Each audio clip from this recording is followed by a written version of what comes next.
last fall. 12 games scheduled for today, weather permitting. We'll see what happens with that. And tonight is the NCAA tournament basketball final in Houston. March Madness spilling over into April. 2-seed Villanova against number 1 seed North Carolina. The Wildcats blew out fellow 2-seed Oklahoma 95-51 on Saturday night. Biggest margin of victory ever in a Final Four game, mostly on the strength of 71.4% shooting by Villanova. Second best percentage ever in the NCAA Final Four, trailing only the 1985 Villanova team that shot 78.6% in its title win over Georgetown, low those many years ago.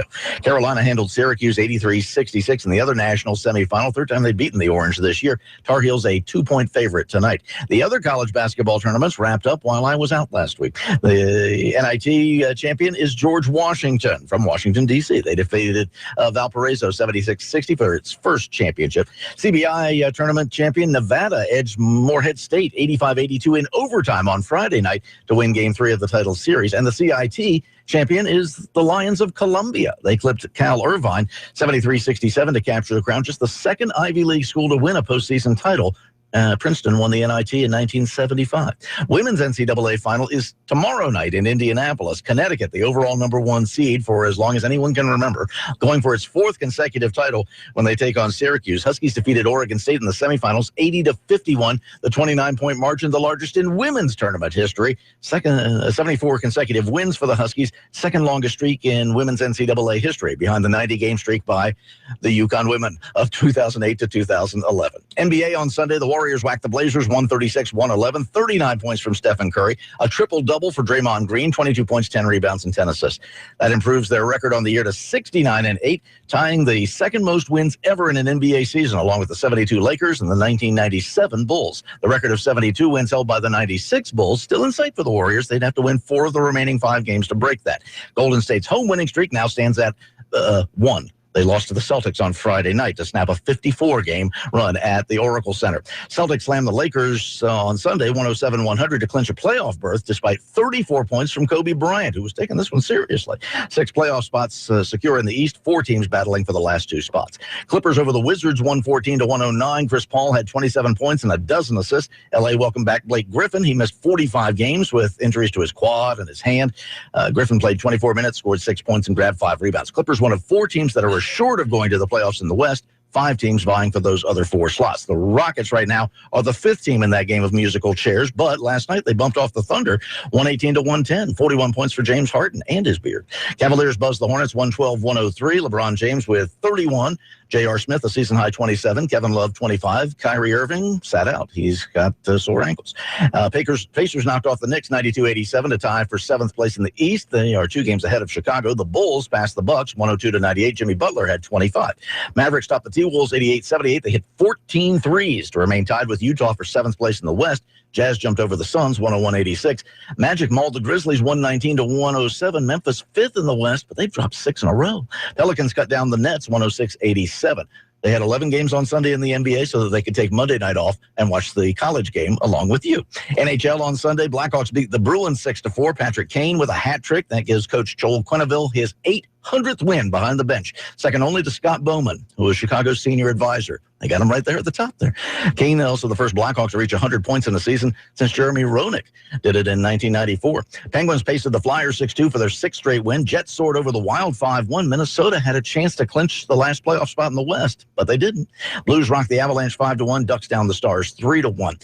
In the racing, the Sprint Cup, defending champion Kyle Busch won in Martinsville on Sunday. Rather convincingly, Busch led 352 of 500 laps at the 1 mile oval. The racers head to Texas for a Saturday night race. And the PGA Tour, it's Masters Week already, starting on Thursday. But Tiger Woods will be watching with the rest of us. He announced on Friday that his back injuries won't let him play. Woods hasn't played in a tournament at all since August. Missed the cut in his last 3 majors. It's a whole different world out there. That's Monday Sports. I'm Robert Workman. Thank you, sir. 7 now before the hour. When I look to the sky, something tells me you're here with me. Next, gazing toward the heavens. When America in the Morning returns after these messages. When I feel like I'm lost, something tells me you're here with me. QL1, this is Control. Does Rocket Mortgage require me to come in and speak with someone? Negative control. With Rocket Mortgage by Quicken Loans, you can go through the entire mortgage process on your own and completely online. Copy that, QL1. But if I wanted to speak to someone, do you think they're out there? They're out there all right. Their award-winning client service is beyond anything I've ever experienced. 3, 2, 1. Rocket Mortgage at QuickenLoans.com. Push button, get mortgage. Rocket. Equal housing lender. Licensed in all 50 states. NMLS Consumer Access.org number 3030. Now, kid, I know you look at me and think, man, that guy knows everything. And you're right, I do. But occasionally even I get stumped. I know, hard to believe. But when I need help, I get it from Grainger. Grainger can solve just about anything, from finding the right products to advice on installation to troubleshooting. Grainger gets me what I need right when I need it. When a guru needs a guru, who does a guru call? Guru calls Grainger. Get it? Got it? Good. Call, click Grainger.com or stop by. Grainger, for the ones who get it done. What's taking so long to download that song? What are you using? Dial-up? No way, dude. I've got cable modem. What are you, a caveman? You have access to fiber. Why are you paying more for less when you can be using the fastest internet on the planet with iFIBER internet? Righteous, dude. What's that? Hurley, you could be surfing the web at least 40 to 200 times faster than cable modem using true light speed with iFIBER Communications fiber internet and still save some major bucks over cable modems. Get off that old analog cable and join this century with iFIBER internet. Hurley? Yeah? So what are you doing now? Dude, I'm calling iFIBER to get hooked up so I can totally surf the web at light speed. Oh, you're such a caveman. Ha! Totally. You can sign up now with iFIBER Communications. You can find us on the web at iFIBER.tv or call us today at 360-427-4000. That's 360-427-4000. iFIBER Internet. It's totally awesome, dude. It's 4 before the hour. The Academy of Country Music Awards show featured a much-anticipated duet between Katy Perry and Dolly Parton, but it was a surprise performance that really had people talking. Here's more in the Hollywood Minute with David Daniel. Tim McGraw provided one of the most memorable moments of Sunday's ACM Awards with a little help from one of the most diverse groups ever to take an award show stage. Fans of all ages, religions, and races joined McGraw on the stage as he sang his hit, Humble and Kind, for a memorable message of inclusion. Leo makes waves in Indonesia. Leonardo DiCaprio visited the Southeast Asian nation recently on a tourist visa and posted photos to Instagram commenting that palm oil plantations were destroying ecologically vital rainforests. An Indonesian immigration official responded that the actor and environmental activist could be banned from the country if his posts amounted to incitement or provocation. And make believe it came from you. If you're the kind of Paul McCartney fan who hunts down everything the superstar records, that's about to get much easier. He's releasing a 67-track collection titled Pure McCartney, billed as covering his entire post-Beatles career, including his solo work, his band Wings, and more recent work, including his song for the video game Destiny. It's all due out June 10th on CD and LP. In Hollywood, I'm David Daniel. It's 3 before the hour on America in the Morning. Batman v Superman was able to win the box office race with a second-week total of $52 million. Number 2 in the weekend race, Zootopia, with $20 million, followed by My Big Fat Greek Wedding 2 with an $11 million take. Well, there's lots to see in the night sky this month. Correspondent Bill Michaels runs down some of the spectacles you should be able to spot even without your spectacles. Mars is finally visible before midnight this month. It rises in the southeast at about 10 p.m. by the end of April. The best observing of Mars will be when it's highest in the sky. This means a few hours before dawn. Mercury is always a challenging object to find, but this month you can spot it after sunset about 10 degrees above the horizon. Jupiter continues to shine almost as brightly this month as last. April features one meteor shower, but it will go mostly unseen due to a full moon. Take a minute and enjoy the view. I'm Bill Michaels. Ben-Hur won the Best Picture and Best Director at the Academy Awards. The film's star, Charlton Heston, was named Best Actor on this date, 56 years ago today. That's it for America in the Morning from Monday, April 4th, 2016. Our producer, Tom Dulac. Senior producer, Kevin Delaney. I'm John Trout, and this is Westwood One News.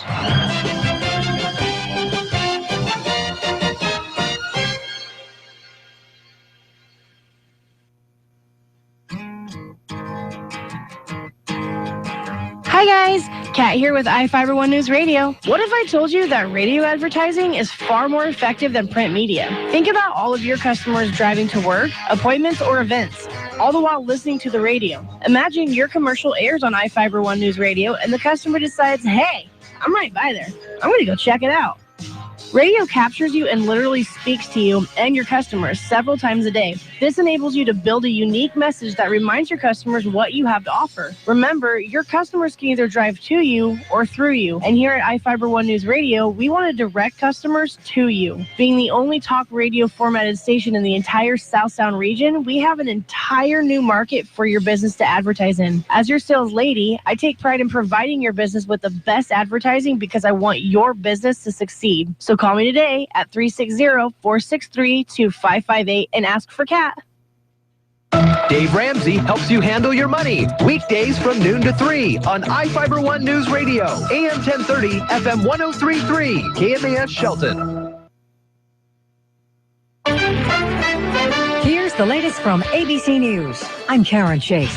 Hidden money is now being revealed in an unprecedented leak. The names of more than 70 world leaders, current and former, including Russian President Vladimir Putin, have been found on a list from a Panamanian law firm of shell companies. More from ABC's Tom Rivers. Bottom line, one rule for us and one for them, with many of the world's richest not pulling their fair share.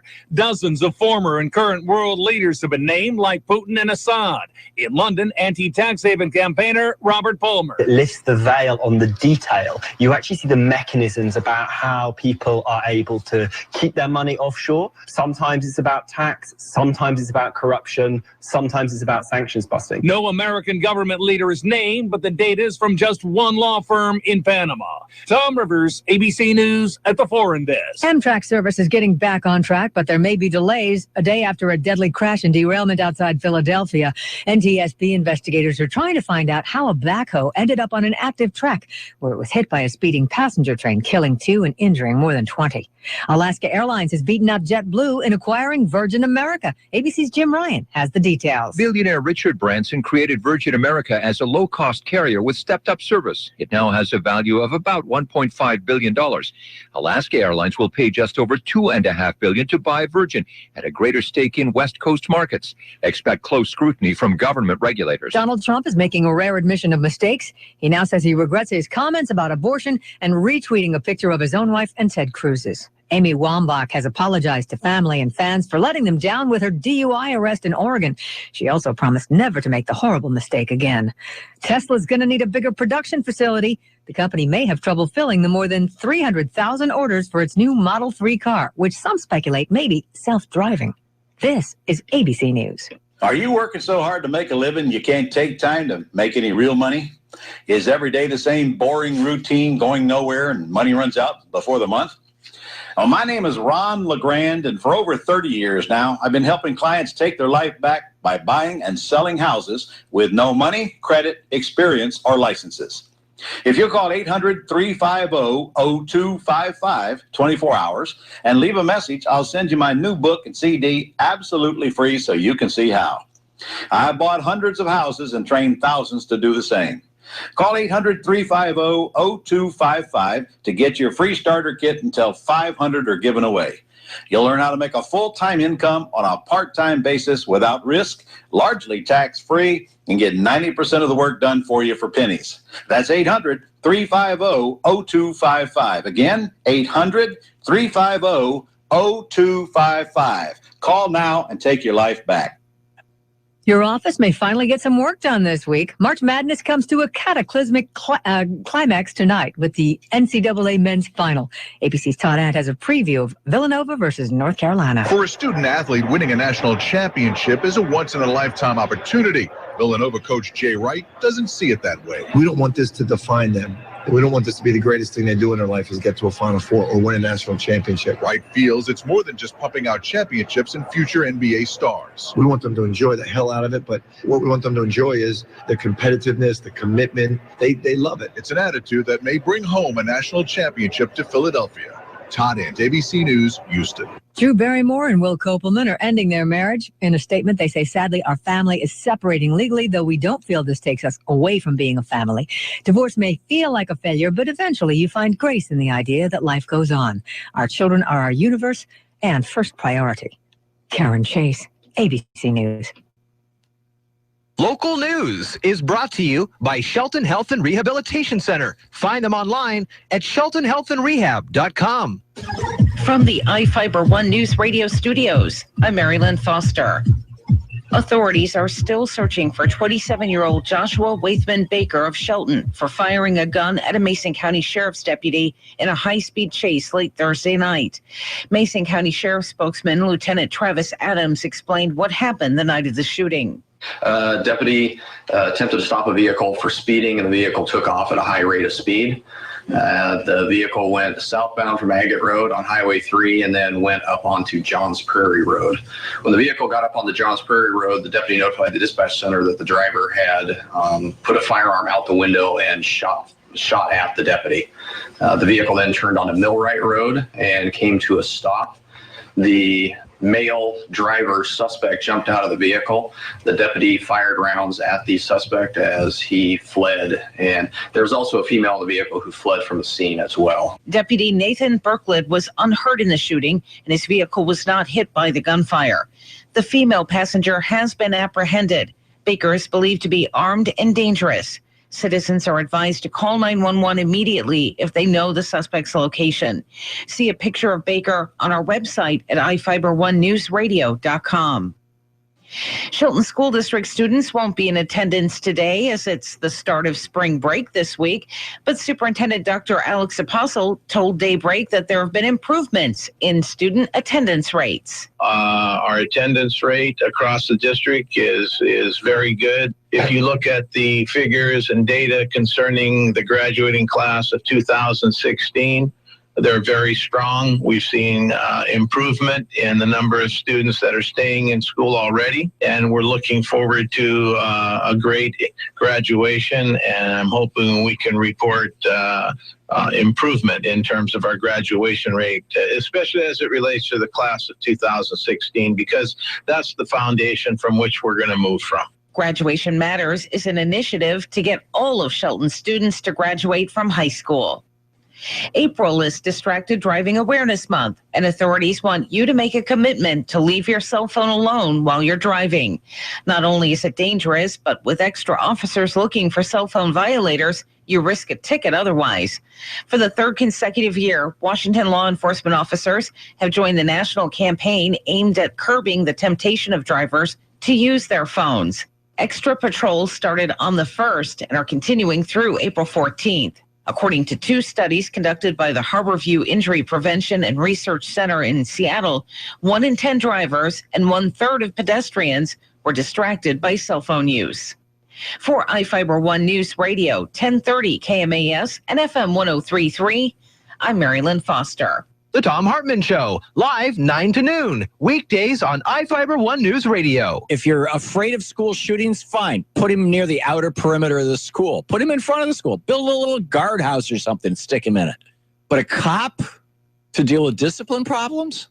It's turning a school into a prison. It's teaching kids how to be afraid of authority figures. It's teaching them, oh, yes, officer, no, officer. Oh, please don't beat the crap out of her. Oh, wow, look at him beat the crap out of her. This is so wrong. Is your family doing some growing? Whether it's an expansion of your home or the addition of a new family car, Peninsula Credit Union can provide fast, friendly service with terrific rates. We offer personal lines of credit, affordable auto loans, and a variety of home loan options to get you moving. Visit our offices in Shelton, Belfair, Paulsbo, Port Orchard, and Port Townsend, or go online to pcfcu.org. At Peninsula Credit Union, our priority is you. Now from the all-new Gillis Auto Center Sports Desk, here's Sean Wells. North Mason baseball picked up a big win over the weekend, taking down Black Hills 6-5. The game was tied going in the bottom of the 5th, but the Bulldogs were able to punch one through and hold off the Wolves the rest of the way. North Mason is back in action this afternoon at home, taking on Kingston. Shelton baseball and Fast Pitch are both on the road this afternoon at Central Kitsap. The Shelton soccer team hosts first-place Central Kitsap in a big match Tuesday night. The University of Washington's women's basketball team's dream season came to an end Sunday night. The Huskies lost their Final Four match to the Syracuse Orange 80-59. Syracuse jumped out early and often on their way to victory. Talia Walden was the leading scorer for the Huskies with 29 points. The Seattle Sounders picked up their first win of the MLS season 1-0 over the Montreal Impact. Clint Dempsey scored off a corner kick in the 79th minute to secure the victory for the Sounders. Seattle will look to keep momentum rolling when they travel to Texas to take on the Houston Dynamo this Sunday. For iFIBER One News Radio, I'm Sean Wells. Thanks, Sean. Additionally, today, opening day for Seattle Mariners baseball. We'll put the hat on if you're going to look at that thing. Yikes. Whose big nog are you wearing there? That's from Jeff Slakey. Jesus, I got a huge head there. That fits you. That's on there. I'm all marinered out today. You can watch the video cast on iFIBER One News Radio. Texas today, 105, pregame at noon. Here today because we have scattered showers possibly throughout the day, possibly heavy showers this afternoon, maybe some hail and thunderstorms. Whoa. So it wouldn't be the day to be outside necessarily. Breezy conditions all day, high staying cool around the low to mid 50s. Tomorrow some showers, but should decrease by late afternoon, and sunshine does return. We're going to see it heat up as we move through the week. And it's going to be great for next Monday for opening day, opening day here in the South Sound region. And right now it's in the upper 40s in the South Sound area. Now, from the iFIBER One News Radio studios, it's Daybreak. Providing local news, sports, weather, and interviews to the South Sound's most important people. You. From business leaders to politicians, from activists for change to advocates for the poor, your neighbors and newsmakers are here on Daybreak. Just to make, I don't want to correct you too much here, Carol, but opening night is Friday night, and you say it's going to be beautiful for this. It is going to be very nice. Opening night against the Oakland Athletics. All right, good morning to you. It is opening day. Exciting for they had 3 games yesterday, but it's really exciting to get the Mariners back on the air. iFIBER One Newsradio.com and iFIBER One News Radio, AM 1030 and FM 103.3, your home for the Seattle Mariners in the South Sound. The only station playing the Mariners here in the South Sound is iFIBER One News Radio. Tune in all the games this season, and throughout the day, throughout the week, we'll be talking more about the Mariners Monday Trivia Contest that starts in 1 week. It's your chance to win tickets to Mariners games all season long.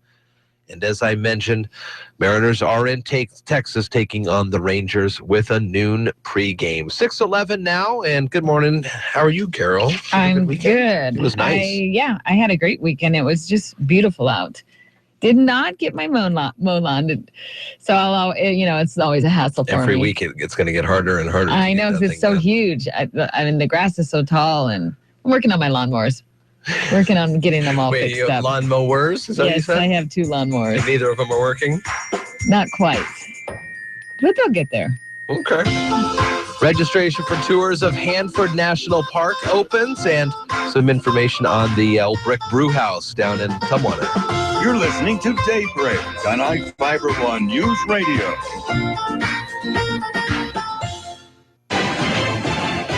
I'm Will Salvo with NFL Network Now on the Westwood One Radio Network. Restructure his contract or remain a 49er? That's the question for Colin Kaepernick. NFL Network insider Ian Rappaport confirming that the 49ers quarterback met with Broncos GM John Elway last week. The two sides talking about Kaepernick's contract, who will likely have to take a pay cut to fit under Denver's salary cap. Ian says the trade can happen, but there are many obstacles, and the teams have not come to terms on trade compensation.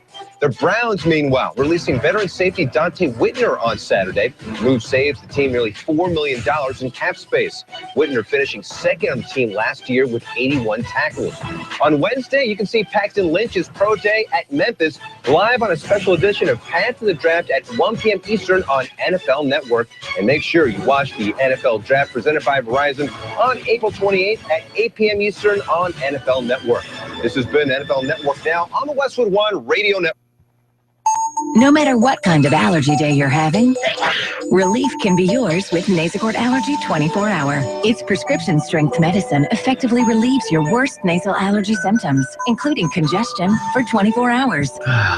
Nasacort has no harsh taste, is non-drowsy, and non-addictive. Unlike Flonase, Nasacort is scent and alcohol-free. For effective nasal allergy relief, choose Nasacort. It's guaranteed relief or your money back. Details at nasacort.com. Use as directed. Geico presents Kathy, the Candid Real Estate Agent. Now in the living room, you'll see this beautiful bay window. It's energy efficient and lets in a ton of natural light. It will also let in a thief when you leave it unlocked, and he'll steal your laptop and flat screen TV. Now who wants to see the kitchen? It's hard to know all that comes with renting a home or apartment. That's why the Geico Insurance Agency makes getting covered for personal property loss and damage quick and easy. Visit geico.com and see how affordable renter's insurance can be. iFIBER One News Radio, 1030 KMAS and FM 103.3 presents Daybreak.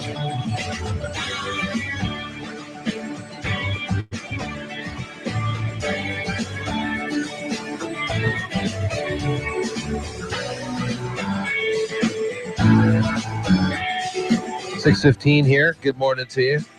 Carol and Jeff here on a Monday morning. It's opening day for baseball. It is opening day for baseball. Exciting. Yay, very excited. It's a whole new team. Yeah. I don't even know anybody on the From team the anymore. GM down, well, we got Robbie Cano, don't you know? Oh, yeah. And then there's I know the Robbie cruiser, Cano. Nelson Cruz, Hisashi Iwakuma pitching, Felix Hernandez pitching as well. I know the core group. There's a couple Kyle of core Seager. guys. Yeah. You know a couple of the core guys.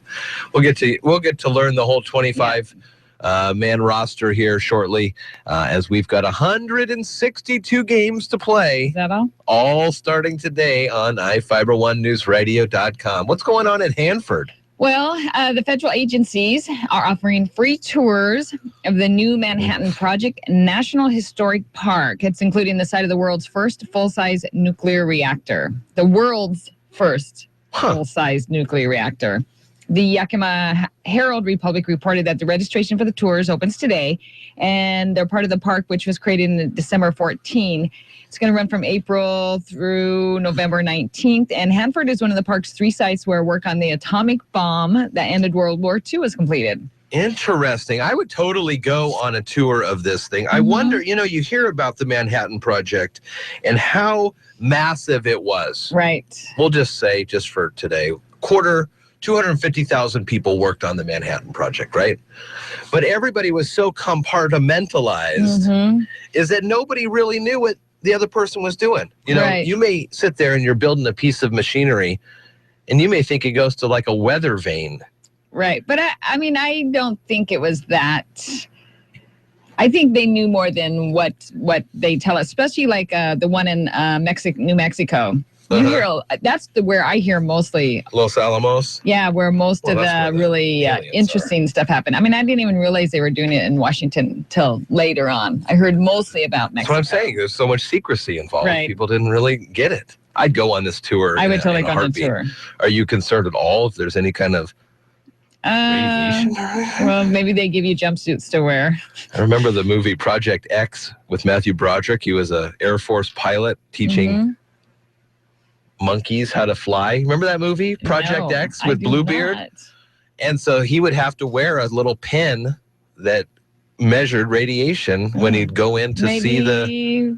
Maybe they have to, but you get to see the B reactor, which produced plutonium for the atomic bomb. And then visitors also get to see ghost towns of Hanford and White Bluffs. Yeah, you take a trip over there. In the movie The Hills Have Eyes, the remake, which is a very scary movie, they're down in the desert, down in the Arizona-ish, and they go to one of these ghost towns where they built the town up to then blow it up to see. You see it in I've seen that. things. Have you ever been to a ghost town? Like a real ghost town? No, I don't think so. Do you got one close? No, when I lived in Montana and Idaho, we'd go frequent ghost towns. I'll tell you about one that's near the Mima Mounds. But first, a developer wants to donate a historic brew house to Tumwater. The Olympian reports Tumwater Mayor Pete Komet is expected to sign an agreement at a council meeting tomorrow that donates the 111-year-old brick structure while calling for the city to design and build public access. The agreement with Falls Development LLC asks that the historic building be remodeled and preserved. A 2015 study estimates those costs at about $5.5 million. Tumwater will reimburse the developer up to $1 million for infrastructure improvements tied to the building's rehab, like utilities and access roads. The only access road, I believe, is that one-way hill just to the side of the old, of the new brewery, I guess.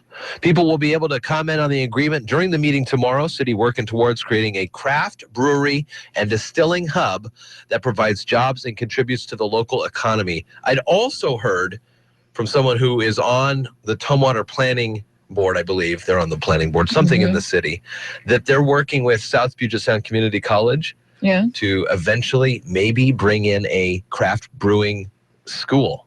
Oh, a school. That would be really... kind of near the brewing location. That'd be cool. I mean, it's a hub. People drink beer. People drink beer. They definitely drink beer.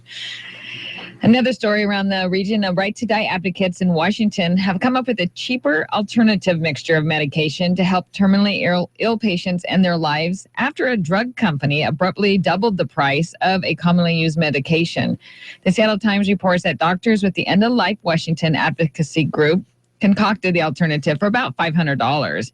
Dr. Robert Wood, a University of Washington researcher who volunteers for the group, says the mixture works just the same. Doctors in Oregon have also adopted that drug mixture, and also in California, where a similar law takes effect later this year. Officials are considering it also. So the issue came up last year when this company, Valiant Pharmaceuticals International of Quebec, acquired the rights to Seconal, which is the trade name of secobarbital sodium, the most commonly prescribed drug used by terminally ill patients to end their lives under the law. But the firm doubled the cost from $1,500 to more than $3,000. Well, this isn't the first time we heard one of these price gouging deals. There was that Martin Shkreli guy who took like a $7 pill and made it thousands of dollars as well. So these folks were able to just mix drugs together, and one is legal? Yeah, well, I don't know what exactly secobarbital sodium is, or secobarbital sodium, but it's probably something a doctor could get, I don't know. Very interesting. But geez, they can make it for $500 and these guys want to sell it for $3,000. Sure, but again, who is the End of Life Washington advocacy group? I mean, do they have sterile labs where they're working on this thing? Maybe that's what you're paying for a little bit. Safety. You are ending your life. Not like, that's true. That's true. I mean, it's a very interesting subject, and some people it's hard to hear, but... That's a good point. You're listening to Daybreak on iFIBER ONE Newsradio. Did you ever look at the stains in your coffee cup and then realize that's exactly what happens to your teeth? PowerSwabs is the 5-minute solution to get your teeth white without visiting the dentist. This is John Greenhut, the CEO of PowerSwabs. And if your teeth are stained from coffee, tea, or smoking, all it takes is 5 minutes with PowerSwabs. In 5 minutes, you'll see an average of 2 shades whiter teeth, and in 7 days, 6 shades. It's clinically proven to whiten natural teeth as well as caps and veneers. The secret is a tooth detergent that was developed by Dr. Martin Ginniger that lifts stains off of your teeth. Best of all, there's no messy strips or trays that you have to leave in your mouth for an hour. Just swab your teeth for 5 minutes and you're done. To try PowerSwabs risk-free, call 1-800-928-7113. That's 1-800-928-7113. I guarantee your bright white smile will have your friends, family, and coworkers talking about how great you look. Try it risk-free today. 1-800-928-7113. That's 1-800-928-7113. iFIBER ONE Newsradio, 1030 KMAS and FM 103.3 presents Daybreak.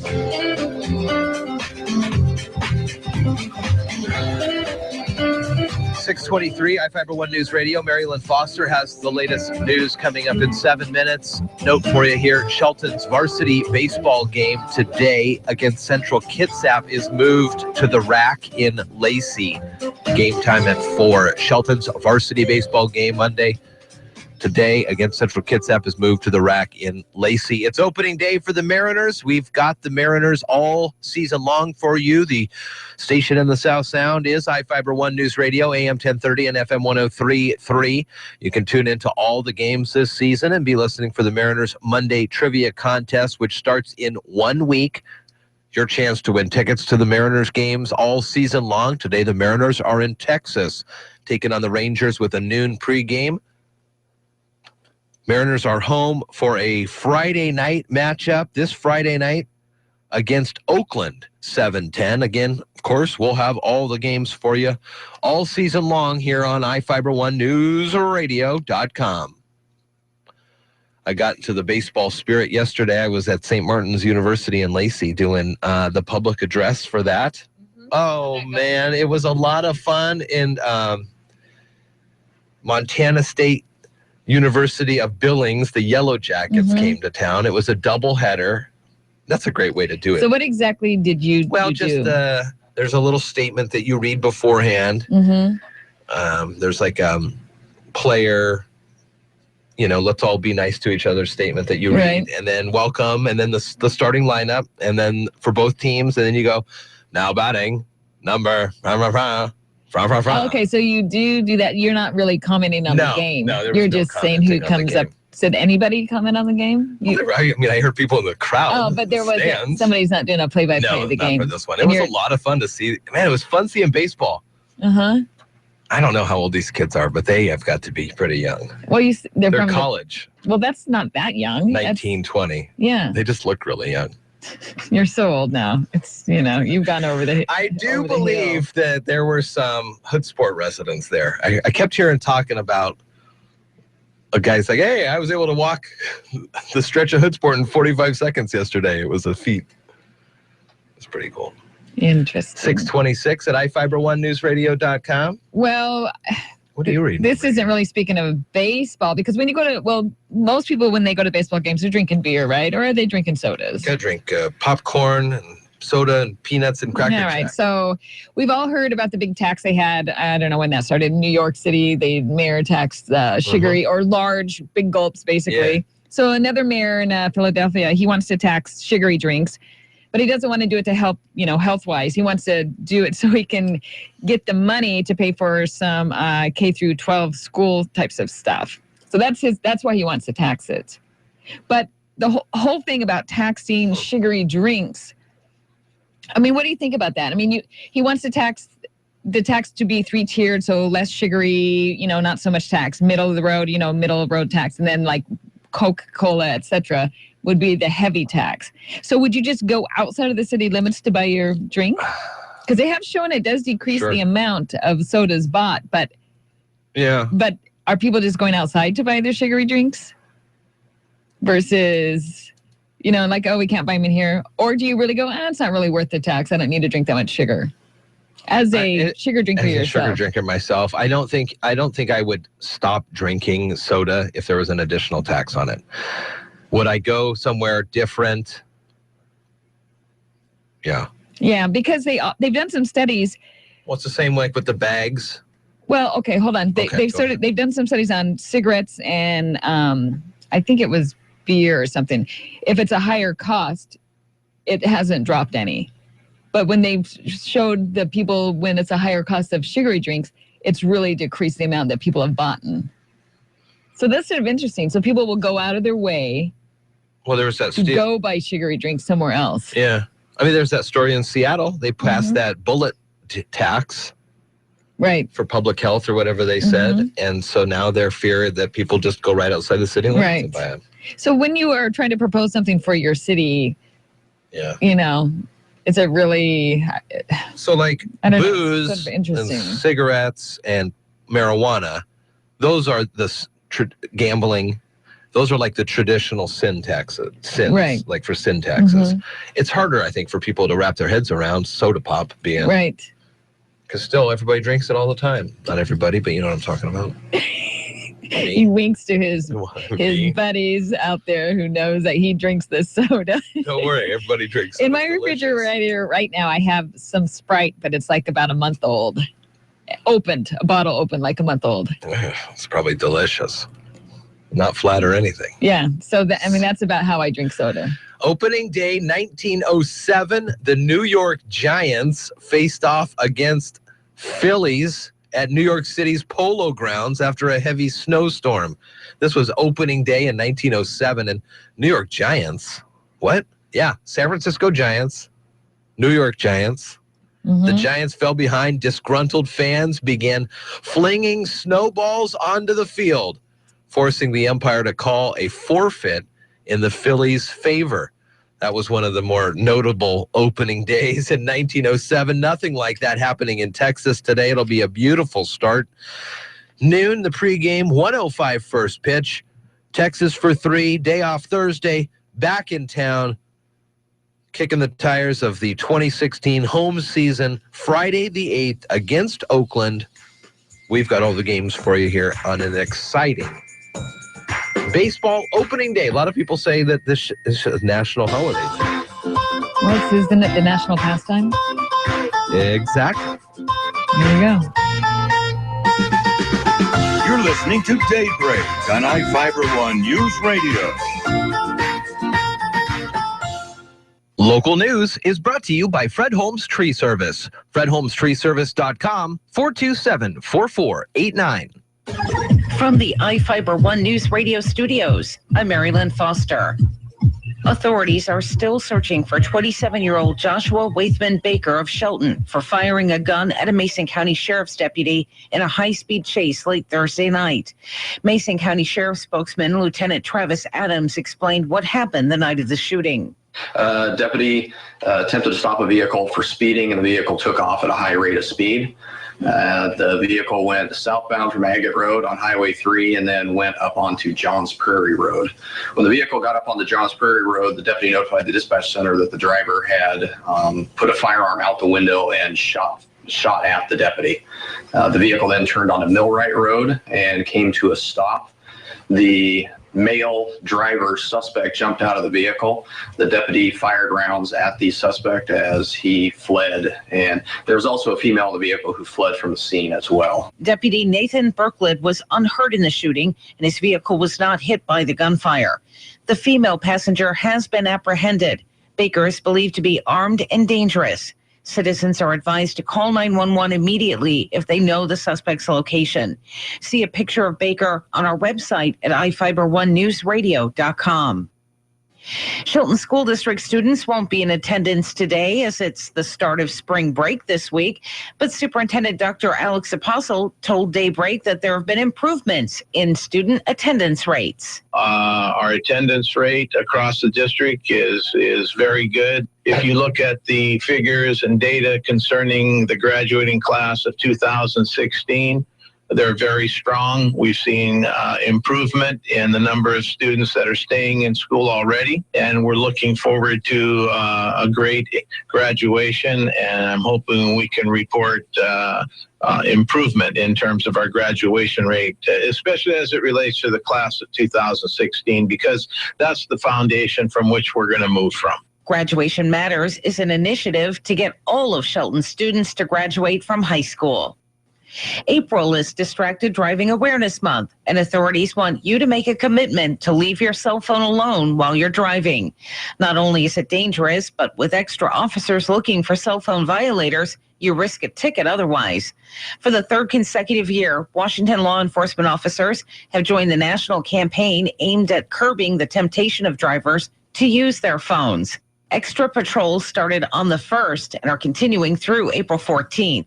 According to 2 studies conducted by the Harborview Injury Prevention and Research Center in Seattle, 1 in 10 drivers and 1/3 of pedestrians were distracted by cell phone use. For iFIBER One News Radio, 1030 KMAS and FM 103.3, I'm Mary Lynn Foster. Hi, I'm Ken Slater, the Roof Doctor.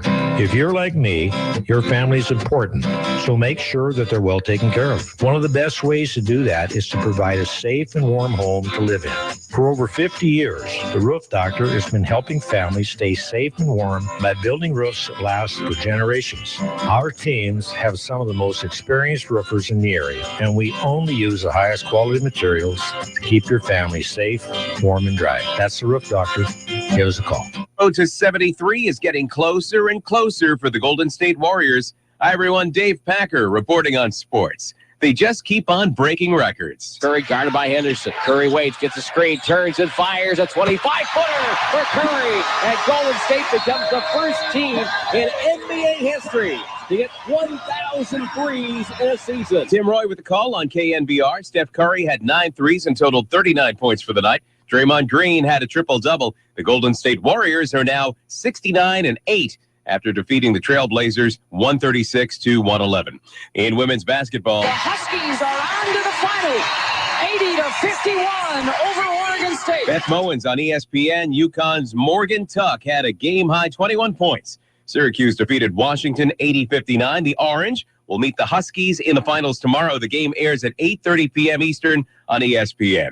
On the men's side, Villanova faces the University of North Carolina tonight.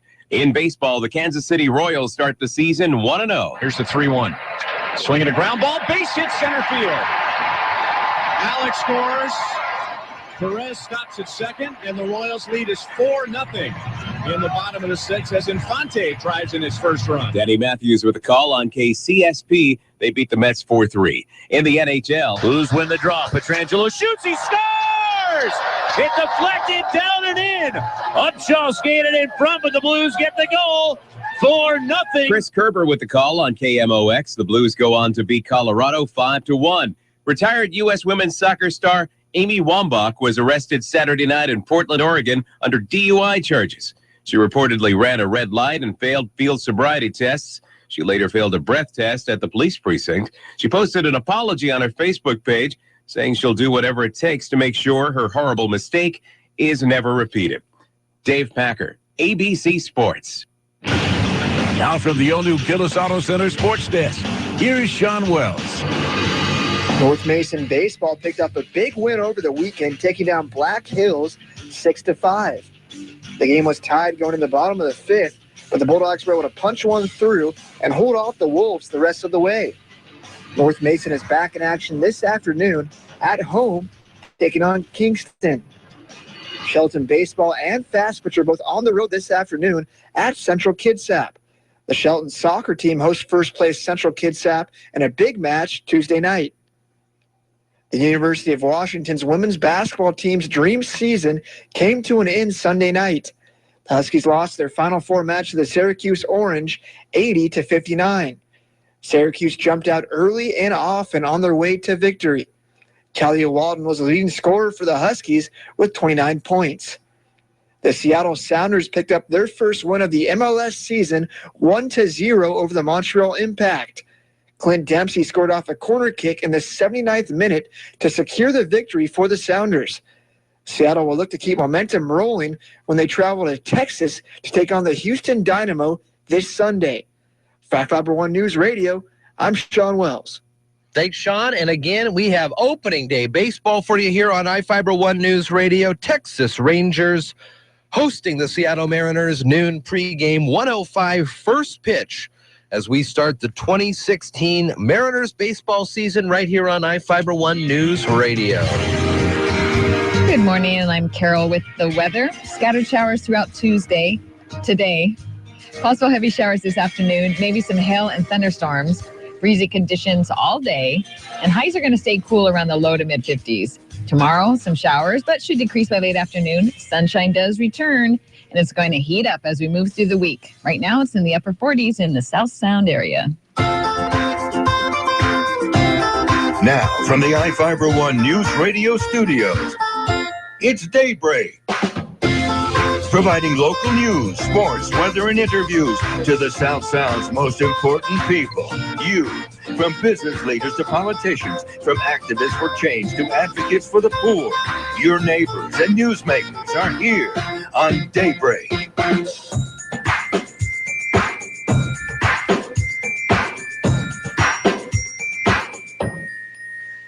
All right, good morning to you. 6:38 here at iFIBER ONE News Radio.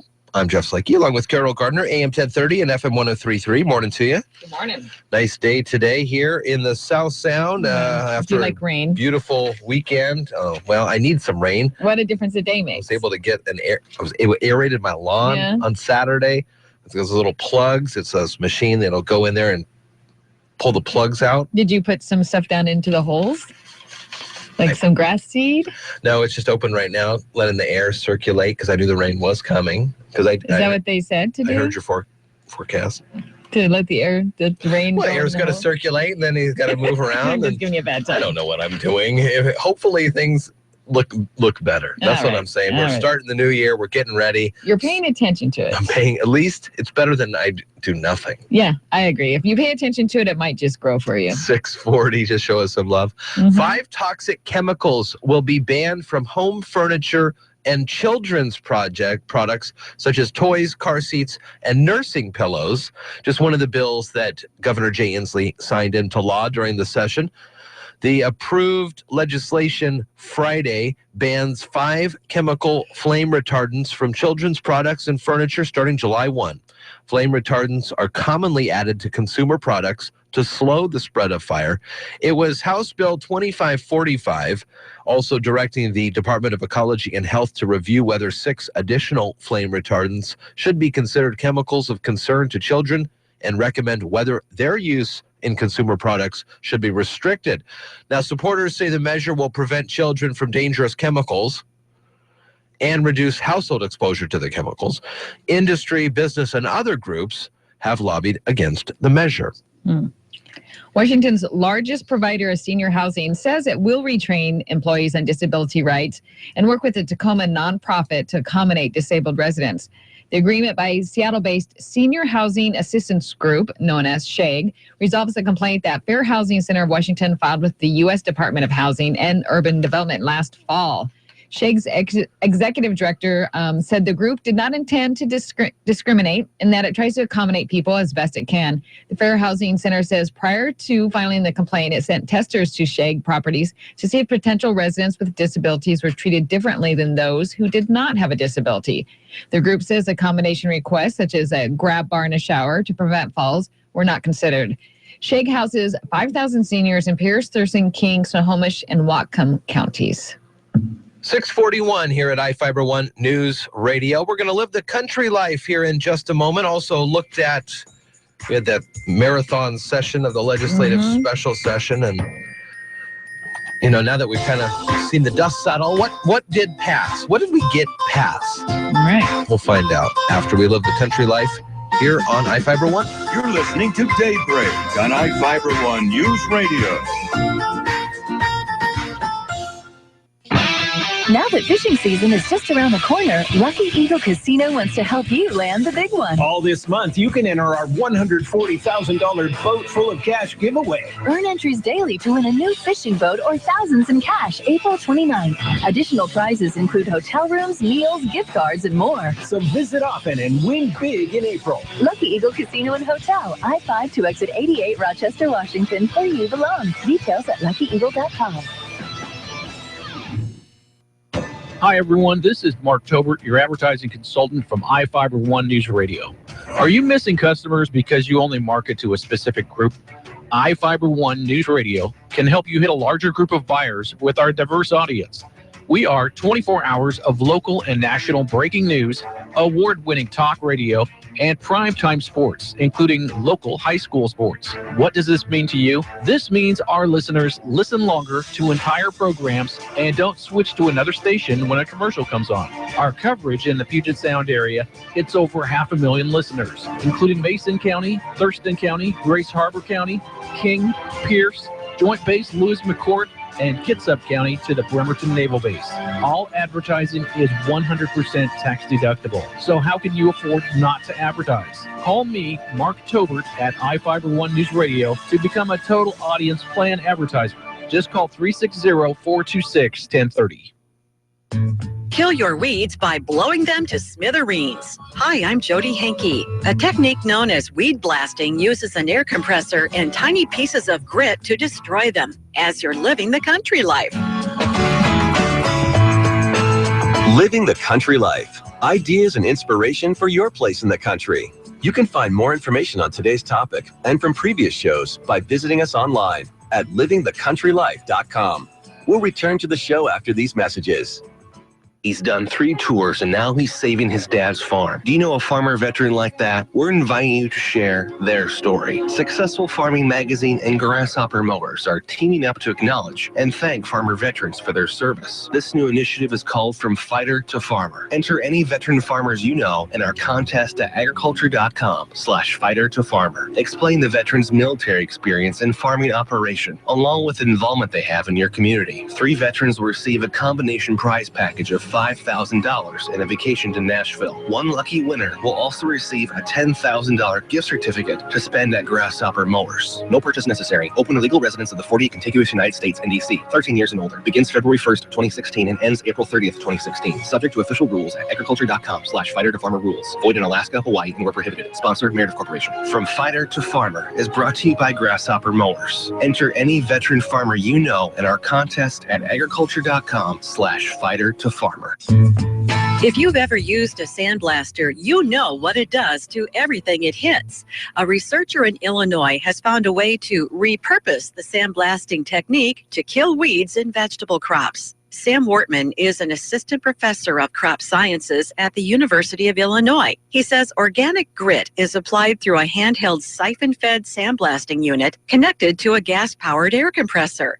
It's hauled down crop rows with a walk-behind tractor and aimed at the weeds. It pretty much shreds them. The goal of the technology is to destroy the growing point of the weed. For broadleaf or die-cut annual weeds, things like pigweed or lamb's quarters, the growing point in those weeds is right at the very top of the plant. And so those are very susceptible to weed blasting because it's very easy for us to shred that part of the plant. The grit comes from a number of sources, such as ground up walnut shells, corn cobs, and soybean meal. It should be applied twice, 10 to 14 days apart for the best results. Blasted grit doesn't discriminate between weeds and crop seedlings, so Wortman says they're working on different nozzles to accommodate a wide range of crops. If we're in a trellis tomato crop, we can angle the nozzles so that they're only applying on one side of the row. But we've also been working in broccoli and kale, which are grown sometimes in twin rows on raised beds. We can straddle that crop row, put the nozzles on the underbelly of the tractor, and aim those on both sides of the crop row so that it's more suitable for that particular cropping system. Wortman says another benefit is the potential for growers to use organic fertilizers as blasting material. Farmers could control weeds and fertilize their crop in a single pass. Learn more about weed blasting at livingthecountrylife.com. I'll see you in the country. Living the country life. Ideas and inspiration for your place in the country. You can find more information on today's topic, share your tips, and post photos by visiting us online. iFIBER One News Radio, 1030 KMAS and FM 103.3 presents Daybreak.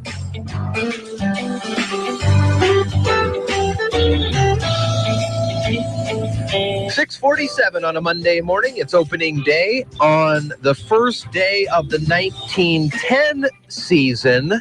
Carol, good morning. Good morning, Jeff. Also, is it opening day on the Weekend Warrior? You get out there and you work outside for the weekend, and then you're like barely making it into work on Monday. Boy, I need a weekend from my weekend. So I got the aerator done, and those things, the gas power on those things are very sensitive. You know, you squeeze it, I don't even know how to explain this. If your closed fist is 100%, you squeeze it 5% and it starts to go. You squeeze it 7% and it takes off on you. And this is a machine. So it's like rolls with little... Yeah, it takes like 3/4-inch plugs out of your lawn. Interesting. I don't even know what's going to do. First day of the 1910 season, William Howard Taft became the first president to throw the ceremonial first pitch. Since then, every president, besides Jimmy Carter, has thrown at least one ceremonial first ball for opening day, the All-Star Game, or the World Series. Bring it up because today is opening day for many teams. There were 3 games yesterday, but the bulk of the games are happening today here. Included in that are our own Seattle Mariners taking on the Texas Rangers down in Arlington at noon. Pre-game with a 1:05 first pitch. Baseball's a game designed to break your heart, late MLB Commissioner A. Bartlett Giamatti once said. It begins in the spring, blossoms in the summer, leaves you to face the fall all alone. But with opening day, there's renewal for generations of fans of the American pastime. Unlike Sunday's 3 games, 12 games with teams from 23 cities take the field today. Most are day matchups, so expect plenty of chatter at the office. This season, aside from making the takeout slide illegal, there are timed visits to the mound, technology use in the dugout, and expanded safety netting for fans around home plate. Dave Packer, ABC News. Thanks, Dave. Good report there on some of the changes that you could hear and see if you make your way up to the safe this season. Extra fencing never hurt anybody. Were you ever a baseball player in high school or just with friends or? On any of those pickup games, the position I was always chose was left out. 6:49 at iFIBER ONE Newsradio. That was a dad joke. My dad gave me that joke, by the way. Well, lawmakers adjourned last week. Supplemental budget, 20 days into an overtime special session. The list of legislation approved at the Capitol this year long, but many bills tied too. Here are the status of some of them. We do have, these are the ones that were passed without governor's signature, so they got the 2/3 majority so they could override his veto. We'll start with the charter schools. The state's charter system was ruled unconstitutional by the state Supreme Court in September, and the legislature passed Senate Bill 6194 as an attempt to keep the schools operating and allow more to open in the future. The measure uses money from the Opportunity Pathways account because the court took issue with how the alternative public schools were originally financed. Inslee on Friday decided to let the legislature's charter school fix become law without his signature. First time a Washington governor has let a bill become law without his signature since 1981. Wonder why he did that. Because he doesn't back it necessarily, but he still wants it to go forward. That's a tough one. I mean, what is this?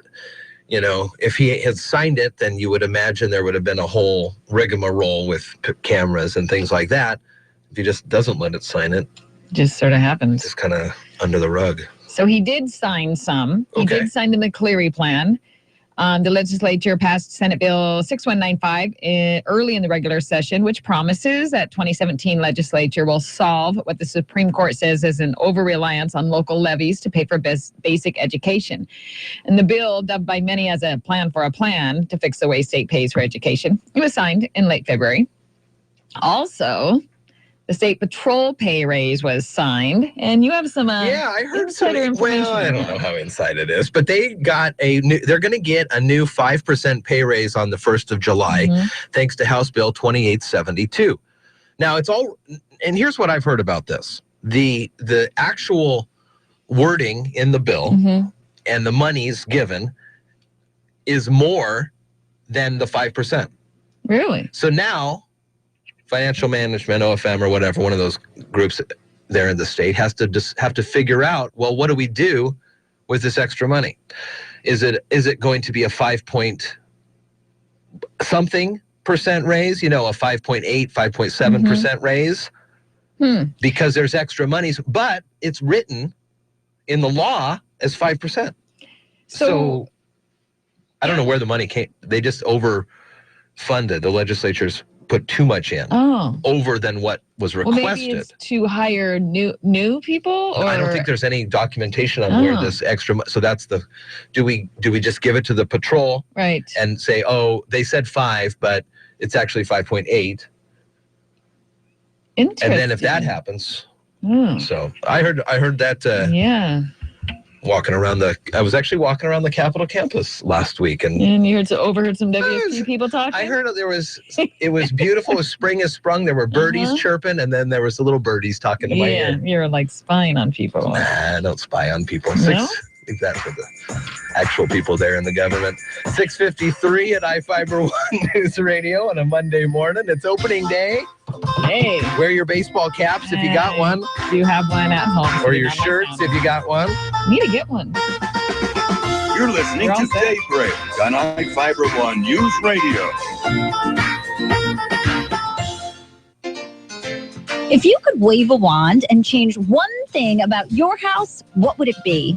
Hold that thought, but forget the wand. Home improvement isn't magic. If you're a do-it-yourselfer, we can show you the tricks of the trade for remodeling and repair. And how to not get fooled when you're choosing and directing a contractor. Hi, I'm Tom Kreitler. And I'm Leslie Segretti. Phone in your fix-up questions here this weekend. On the Money Pit Home Improvement Radio Show. Saturdays at 10, Sundays at 7 on iFIBER ONE News Radio. Science Fantastic with Professor Michio Kaku. Saturdays at 5, Sundays at 6 on iFIBER ONE News Radio. We have a universe that's expanding like a balloon. And in every astronomy class, the professor takes out a balloon, gets a felt pen, and puts little spirals on the balloon called galaxies. And there we are sitting in the Milky Way galaxy. And then the astronomy professor begins to blow up the balloon. And sure enough, the distance between the balloons expands. So the universe is expanding. iFIBER ONE News Radio, 1030 KMAS and FM 103.3 presents Daybreak.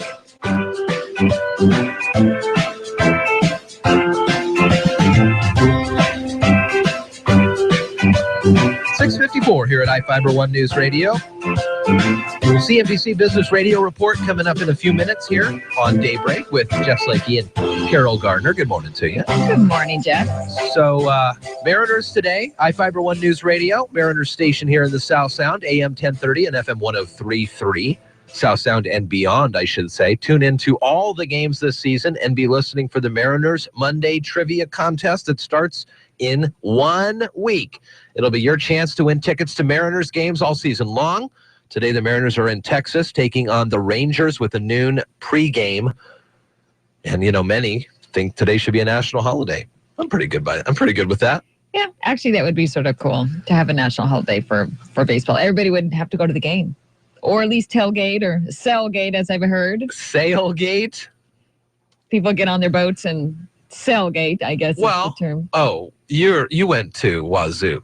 So you weren't familiar with the pictures of the tailgating that I've seen on Lake Washington, right by the campus. Right. And I don't know if I'm familiar with the pictures, but people, you know, tailgating. Like going to the log boom. Yeah, you sit out on the water and you listen to the game. I guess when I think of sailgating in the sense of getting ready to see a sporting event and you're on a boat, like tailgating, is there tailgating for baseball? There's just so many games. I just don't, every day you're tailgating. Yeah, that would be a little too much. That's more like a football thing, I suppose.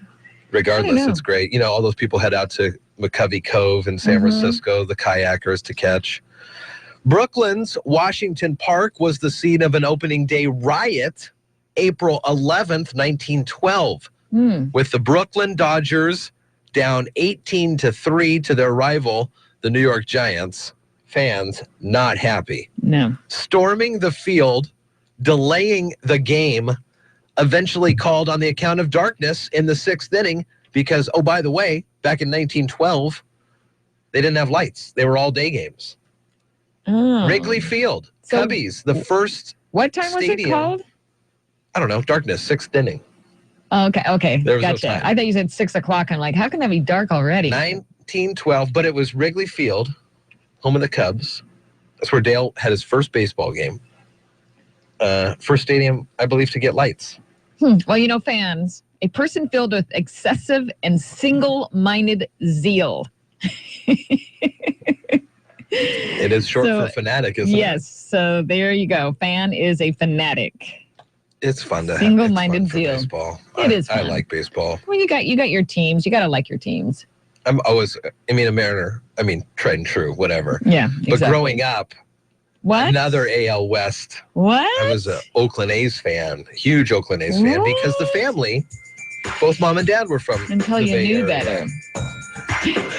Until I was shown the light at the Kingdom. That's right. It's legend. All right, 7 o'clock. CNBC Business Radio Report, ABC News, Maryland Foster. It's April 4th, opening day. You're listening to Daybreak on iFIBER ONE News Radio. ABC Business Radio. Stocks are moderately lower this morning. The Dow's down 22 points. The Nasdaq lower by 6. Blackstone is buying a majority stake in Hewlett-Packard's outsourcing business in India. The deal is worth about $1 billion. Tesla manufacturing plants are going to be busy. The automaker announcing it's received more than 276,000 orders at $35,000 a pop for its new Model 3. The car will be out late in 2017. And if you've pre-ordered your Oculus Rift virtual reality headset, but it still hasn't arrived, you've got some company. Oculus says it had some delays because of some technical issues, but the company is compensating the late arrivals with free shipping. In just a few moments from now, we'll get a read on U.S. factory orders. Economists expect the February numbers to have fallen after bouncing back in January. Chris Maurer, CNBC Business Radio. Knowing you can get 20% off almost everything at Napa, I bet you'd start thinking, I could use some headlamps, shop gloves, a new ratchet set. Then you'd think, how am I going to carry all this? Simple. The Napa 5-gallon bucket. Buy one for $3.99, get 20% off almost everything you can fit in it, and $1 goes to the Intrepid Fallen Heroes Fund. 20% off the stuff you want, plus a bucket to carry it all home in. That's Napa know-how. Participating Napa Auto Parts stores while supplies last. Some exclusions apply. Minimum 3 items. Offer expires 4/30/16. There is nothing worse than working all day on sore feet. Well, maybe working all day on sore feet, not being able to concentrate, neglecting to set the brake on your work truck, sprinting after it like a maniac, falling down and watching it roll into a drainage ditch. Yeah, that's worse. When your feet hurt, your work suffers. So get the Timberland Pro Boondock Work Boot. Anti-fatigue technology and a 30-day comfort guarantee. Visit your local Timberland Pro retailer to get a pair. The Chad Benson Show, live weekdays from 3 to 6 on iFIBER ONE News Radio, AM 1030 and FM 1033, KMAS Shelton. Here's the latest from ABC News. I'm Karen Chase. Welcome back to winter in April. Wintry weather is sticking around in the form of snow from Buffalo to Boston, where 6 inches or more could fall. ABC's Rob Marciano is there. There's a swath of snow now across upstate New York and cutting through most of New England. I think we'll see several inches fall here, and it'll be a long duration all-day event for the most part. Not as much wind as yesterday. That's the good news, but 2 to 4 inches widespread, maybe 4 to 6 pockets of that. And what sticks tonight is going to stick around through tomorrow. Amtrak is getting back up to speed along the Northeast Corridor. Service is resuming to an almost normal schedule after yesterday's derailment outside Pennsylvania. 2 people were killed when the train hit a backhoe on the tracks. ABC's David Curley has the latest from the crash site. NTSB says they'll be talking to the dispatchers, looking at the signals, human performance, all kinds of areas to try and figure out how this piece of heavy equipment, a backhoe basically with rail wheels on it, ended up on the same tracks as this Amtrak 89 train headed to Georgia. David Curley, ABC News, Trainer, Pennsylvania. A new option has emerged for people who can't take statins. An injectable drug was able to dramatically drop cholesterol levels in test subjects. ABC Chief Medical Editor Dr. Richard Besser has details. In this study, patients with very high bad cholesterol who'd been unable to take at least 2 statins, they were given this injectable drug. It's something called PCSK9 inhibitor. What they found was a dramatic drop in the level of their bad cholesterol. Another study suggests statins can also prevent heart attacks and strokes in people who don't have heart disease. Researchers conclude more people should take them. Samsung is reinventing the phone with a new device called the Smartlet. It's a folding phone that looks like a 5-inch smartphone, but unfolds into a 7-inch tablet. It could be out next year. One day ahead of the important primary in Wisconsin, Republican frontrunner Donald Trump is trying to remove what he considers an obstacle. He's calling for John Kasich to quit. This is ABC News. Hall of Fame catcher Johnny Bench for Blue Emu. I've used Blue Emu products for 10 years. They all have deep penetrating emu oil, but now for those hard to reach places, there's Blue Emu Continuous Pain Relief Spray, made with emu oil and the same active ingredient as the leading pain relief cream. Blue Emu Continuous Pain Relief Spray helps with all my joint pains and muscle aches. Blue Emu Continuous Pain Relief Spray. Take it from me, it works fast and you won't stink. Available at Walmart, Rite Aid, and stores everywhere. QL1, this is Control. Does Rocket Mortgage require me to come in and speak with someone? Negative, Control. With Rocket Mortgage by Quicken Loans, you can go through the entire mortgage process on your own and completely online. Copy that, QL1. But if I wanted to speak to someone, do you think they're out there? They're out there, all right. Their award-winning client service is beyond anything I've ever experienced. 3, 2, 1. Rocket Mortgage at QuickenLoans.com. Push button, get mortgage. Rocket. Equal housing lender. Licensed in all 50 states. NMLSConsumerAccess.org number 3030. Brussels International Airport is trying to get back on its feet after last month's deadly suicide bombings. ABC's Tom Rivers says air traffic is restarting slowly. Just a handful of flights have come and gone, but it's symbolically important as the airport strives to return to normal operations. Prior to the attacks, the air hub handled some 600 flights a day. The hope is it can return to 20% of that level in the coming days. Full service will not return for months, possibly late June at the earliest. And security is being beefed up as well, with checks for all passengers and luggage before even entering the terminals. Tom Rivers, ABC News at the Foreign Desk. Tesla CEO Elon Musk tweeted the amazing numbers. Worldwide orders for his new lower-priced Model 3 car hit 276,000 last weekend. And if the trend continues, it'll hit 500,000. Customers have to put $1,000 down to order the cars. They don't go on sale until late 2017. Karen Chase, ABC News. Local news is brought to you by Shelton Health and Rehabilitation Center. Find them online at sheltonhealthandrehab.com. From the iFIBER ONE Newsradio studios, I'm Marilyn Foster. Authorities are still searching for 27-year-old Joshua Waithman Baker of Shelton for firing a gun at a Mason County Sheriff's deputy in a high-speed chase late Thursday night. Mason County Sheriff's spokesman Lieutenant Travis Adams explained what happened the night of the shooting. Deputy attempted to stop a vehicle for speeding, and the vehicle took off at a high rate of speed. The vehicle went southbound from Agate Road on Highway 3 and then went up onto Johns Prairie Road. When the vehicle got up on the Johns Prairie Road, the deputy notified the dispatch center that the driver had put a firearm out the window and shot at the deputy. The vehicle then turned onto Millwright Road and came to a stop. The male driver suspect jumped out of the vehicle. The deputy fired rounds at the suspect as he fled. And there was also a female in the vehicle who fled from the scene as well. Deputy Nathan Berklid was unhurt in the shooting, and his vehicle was not hit by the gunfire. The female passenger has been apprehended. Baker is believed to be armed and dangerous. Citizens are advised to call 911 immediately if they know the suspect's location. See a picture of Baker on our website at iFIBER1newsradio.com.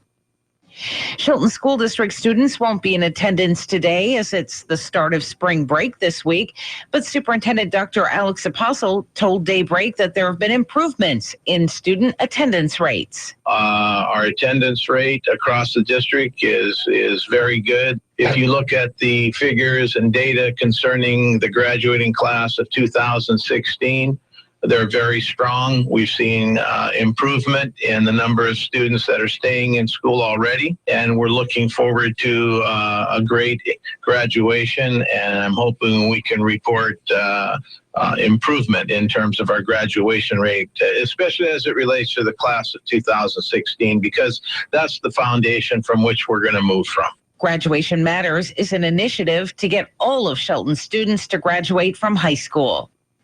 April is Distracted Driving Awareness Month, and authorities want you to make a commitment to leave your cell phone alone while you're driving. Not only is it dangerous, but with extra officers looking for cell phone violators, you risk a ticket otherwise.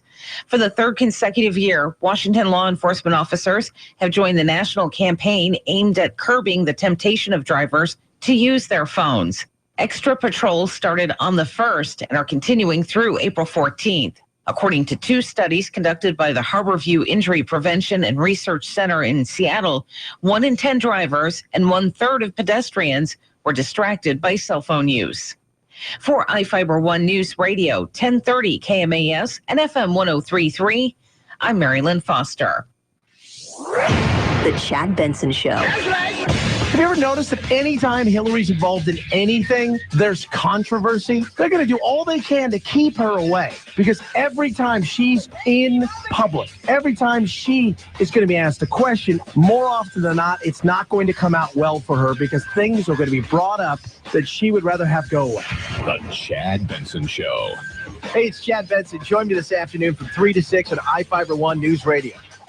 This is Doug Sample from Whitney Chevrolet. Taxes are on everyone's mind. Make the most of your tax refund at Whitney Chevrolet in Montesano, where the sales tax is lower than most places in the state. Plus, other dealers' factory costs are more because they roll in the cost of the advertising. We don't do that, but we do offer lifetime oil changes on every new and used vehicle. Stop by or visit WhitneyChev.com. A $150 negotiable document fee may be added to the price of all vehicles. Worth the drive to Whitney's, just down the road to Whitney. Now from the all-new Gillis Auto Center Sports Desk, here's Sean Wells. North Mason baseball picked up a big win over the weekend, taking down Black Hills 6-5. The game was tied going in the bottom of the fifth, but the Bulldogs were able to punch one through and hold off the Wolves the rest of the way. North Mason is back in action this afternoon at home, taking on Kingston. Shelton baseball and fast pitch are both on the road this afternoon at Central Kitsap. The Shelton soccer team hosts first-place Central Kitsap in a big match Tuesday night. The University of Washington's women's basketball team's dream season came to an end Sunday night. The Huskies lost their Final Four match to the Syracuse Orange 80-59. Syracuse jumped out early and often on their way to victory. Kalia Walden was the leading scorer for the Huskies with 29 points. The Seattle Sounders picked up their first win of the MLS season 1-0 over the Montreal Impact. Clint Dempsey scored off a corner kick in the 79th minute to secure the victory for the Sounders.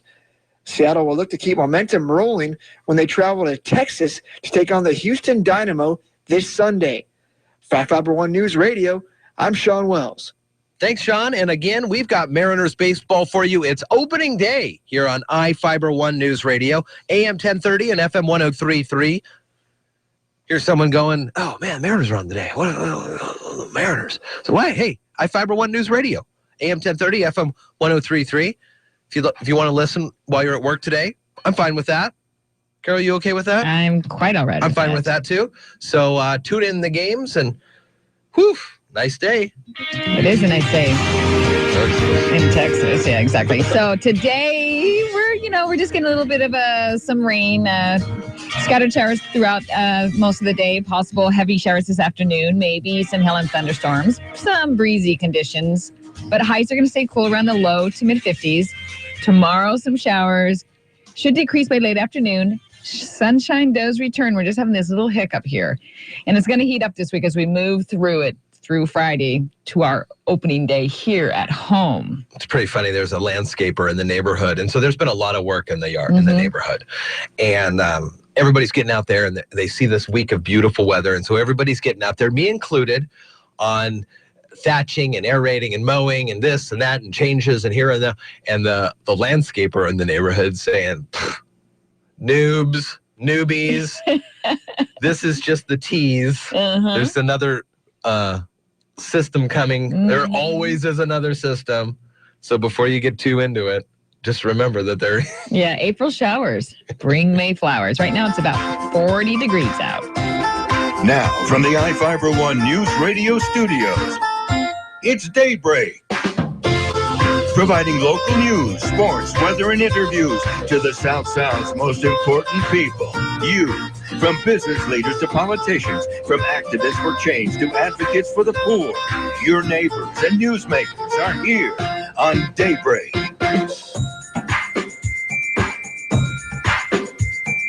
All right, good morning to you. It is Daybreak. Good morning.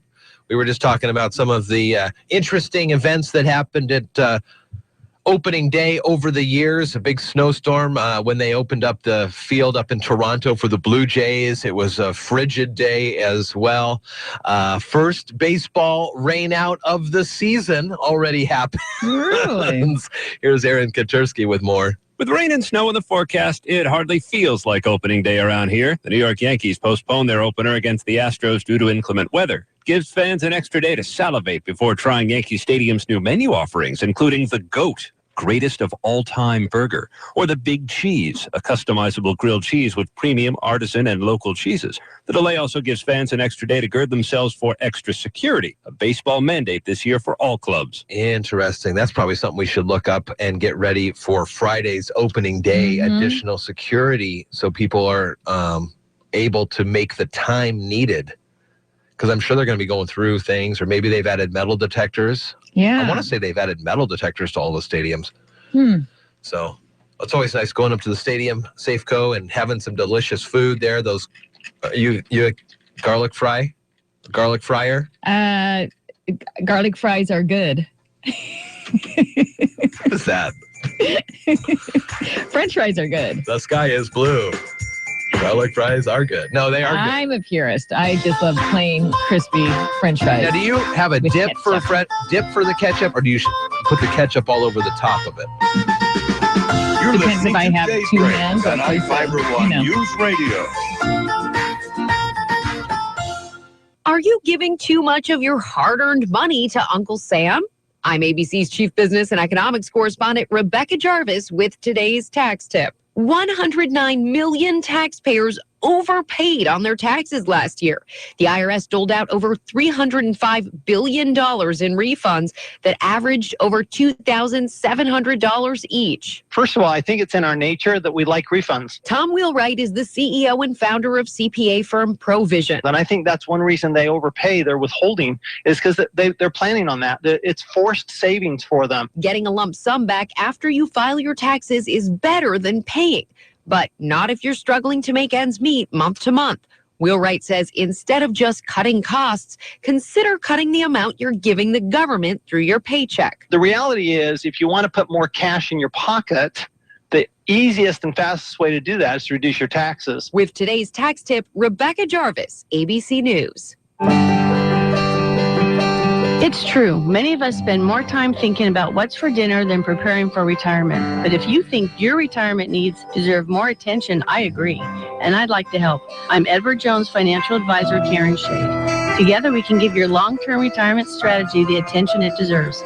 Stop by our office at 1051 Southeast State Route 3 in Shelton. Edward Jones, making sense of investing. Member SIPC. iFIBER One News Radio, 1030 KMAS and FM 103.3 presents Daybreak.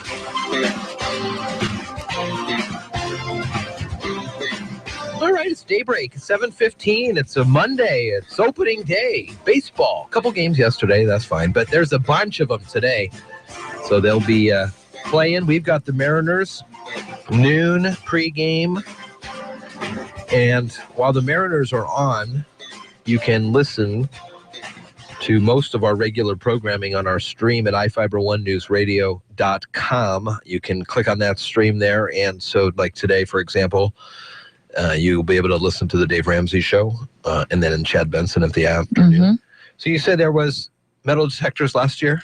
Yes, Safeco installed the metals detector for opening day in 2015. Okay, so that is one of the things. And I was trying to see if there was any other security measures that they've taken this year, and I haven't seen any. I know that you go through the metal detectors, you have to get your bags open. I don't think you can bring in water, or you can bring in an empty bottle and then fill it up inside, I believe, unless the bottle has not been opened. I wonder if it's similar to how the CenturyLink does it. You got to have one of those clear bags.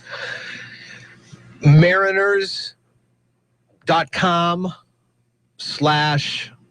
just go to mariners.com and then there's a tab for Safeco Field. And it tells you all this stuff. There's a bunch of things. I would hate for you to get ready opening night, Friday night, go to see the Oakland A's to get your opening night magnetic schedules, and you head up there and then something happens and you can't get in because whatever.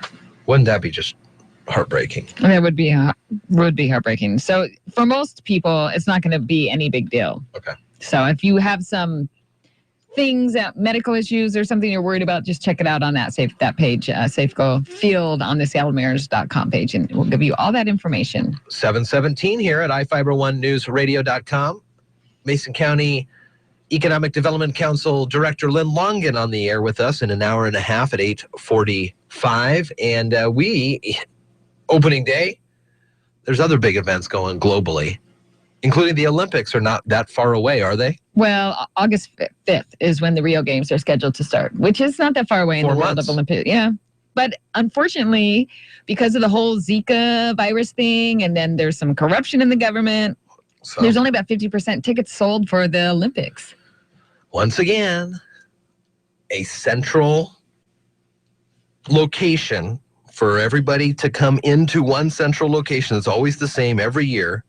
The Olympic Stadium is always going to be in blank. I don't care where it is.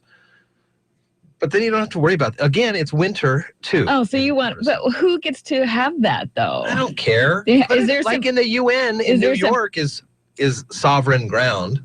Is there some international land besides in the U.S.? Maybe we should get an island. Easiest. Find an island and just... How about New Zealand? I don't know. Ease of travel, not so much. Wonder what the Winter Olympics would be like there. Yeah, good skiing and etc. You could probably do them both. Summer, yeah. There's got to be one central location. Everybody can fly into the summer. Everybody can fly into the winter. And then these are always maintained. They're always at the top quality for, electronics and stuff. And the Olympic villages are always look nice. And then you don't have to worry about all the plight. I mean, they moved out so many folks where they built all of these. And remember, they had that soccer thing down in Brazil. They had a bunch of those soccer stadiums. Well, it happens every time they go in, and then what do you do with the place when you're done? Exactly. Then it's all this structure, and then look up Sarajevo bobsled on Google. So how about this? When we get more technological advance, if I can speak it, we have it on the moon. Offering beautiful vistas. Yeah, set it up there. And then the backdrop would be Earth as like the Olympic champion. Why not? I like what you're talking about. I know. Thank you. Finally, this thing's starting to work out here. All right, we got some more news to talk about. Tumwater is in the news. Hanford's in the news. We're still going over what passed, what didn't pass in the legislative session. You're listening to Daybreak on iFIBER One News Radio. The ocean waves roll in, hypnotic, continuous, and perched high above rests the oldest family-owned resort on Washington's coast, Ocean Crest Resort. Picturesque, friendly, comfortable. Ocean Crest has served as the perfect ocean hideaway for over 60 years. With unsurpassed ocean views, warm fireplaces, full kitchens, swimming pool, hot tub, and spa. Ocean Crest Resort offers you total and unrivaled relaxation.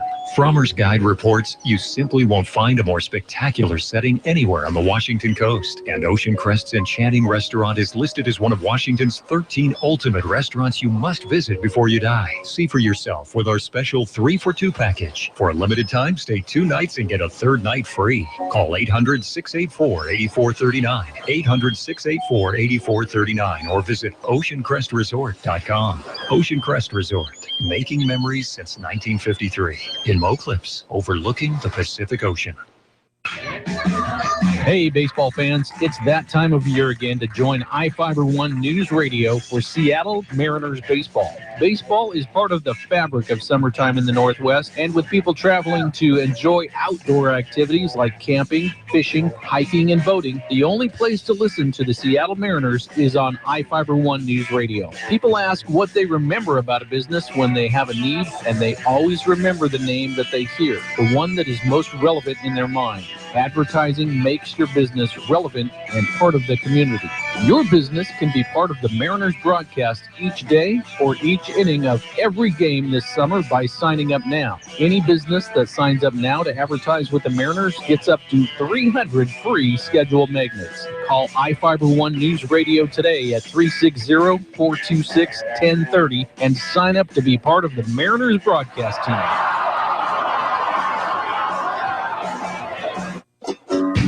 iFIBER One News Radio, 1030 KMAS and FM 103.3 presents Daybreak.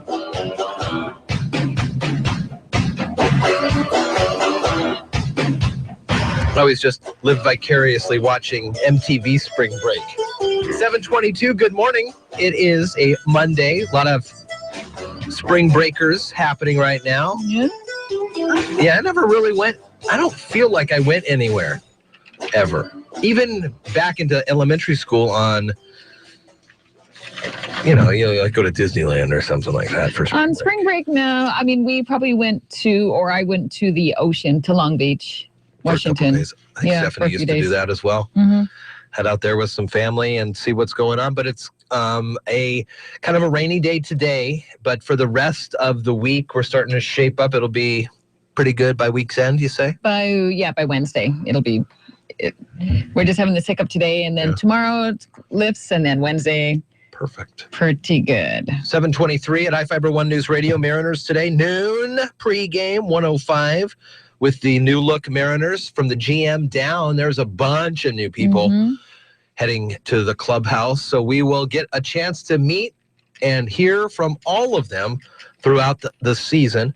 Texas for 3, then they're here at home to kick off the season Friday night against the Oakland Athletics.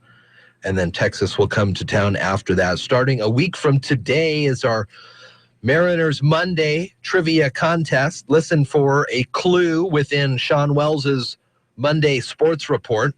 And starting a week from today, April 11th, you'll have a chance to call in and win tickets to an upcoming Mariners game. It's not going to be super hard. It's going to be something that you would know if you listen to the game. Well, the other thing, too, is that we're not qualifying people this year. It's you win the ticket. You call in on Monday, Mariners Monday. We'll tell you when. You win. You get the right answer, you win tickets. Boom. Done. Just like that. So we're trying something new this year. Earlier in the morning, Carol was talking to me about soda taxes and if it would change my habit if there was a soda tax. I didn't think it would. Americans are kicking the soda to the curb, consumption at the lowest levels in 30 years. Really? Since 1985, according to a new report. In 2015, the per capita consumption of carbonated soft drinks at its lowest level since 1985. Fell to about 650 8-ounce servings last year, compared with 663 in 2014. Lower volume, modest increase in the U.S. population was some of the factors there as well. Soda declines have been driven by an explosion of beverage alternatives, energy drinks, cold brew coffee. Some people say, well, I just want to cut out the sugars or artificial sweeteners. But that's what's going on. It is the lowest in a long time. And so, again, they try to get the taxes out of a dwindling population, like smokers. Right. You know, smoking has been on the decline for a long time. And they still try to get taxes from that little segment. Are people just getting smarter? Not saying that you're not smart because you're still drinking soda, but because everybody's focusing more on healthier drinks, or the drinks are tasting better without so much sugar in them. People are making their own. I want to say people are kind of. Here's the thing. So I don't drink, right, booze, and when I go to restaurants, it's very limited what you can do. You have water, you can have soda, or any variation of soda, lemonade, things like that. Tea, coffee. But if you're having a dinner, nobody wants that. So people are trying alternatives to this drinks. And, flavored droplets that you put in water. I guess I'm just really a very rare person that just likes water. I just like the taste of water. That's pretty much the only thing I drink all day besides the coffee. I'm still waiting for my water bottle to show up. Well, it's going to beep at me and say, Jeff, it's time to start drinking water. Oh, okay. Listen. I know. I need this information. Hey, if it helps you. And so it's been shipped out, but it hasn't reached your... Or did somebody come in up to your porch and take the box? Nope, do not even mention that. All 727 at iFIBER One News Radio. Although I did put the finishing touches on our mailboxes. If anybody in a neighborhood needs a mailbox. So do you have a lockbox now? No, we're changing the whole mailboxes in the neighborhood. People are starting to pilfer. And I think I see mail on the sides of the roads all over the place these days. So it seems worse and worse. Did you guys buy a community mailbox thing so you have to go up and get the key? We've had it before, and it's lasted much longer than I think it needed to. So it's just a replacement time. Oh, okay. Yeah, that's one thing that sort of worries me about my mail. But so far, so good. Knock on wood that I've gotten everything in the mail. That you know. 727 federal agencies are offering free tours of the Manhattan Project National Historic Park in Hanford. Includes the site of the world's first full-size nuclear reactor. Heading to Yakima over the spring break. Maybe this is where you're going to go. Actually runs from April 18th through November 19th, so don't leave yet. The Yakima Herald Republic reports that registration for the tours, though, opens today. Tours of the park, which was created in December of 2014, will run again from April 18th through November 19th. Hanford is one of the park's 3 sites where work on the atomic bomb that ended World War II was completed. There are 2 other sites, Oak Ridge, Tennessee, and the Los Alamos one in New Mexico. That's where they were doing a lot of the testing. At Hanford, the main attractions will be the B reactor, which produced plutonium for the atomic bomb that was dropped on Nagasaki.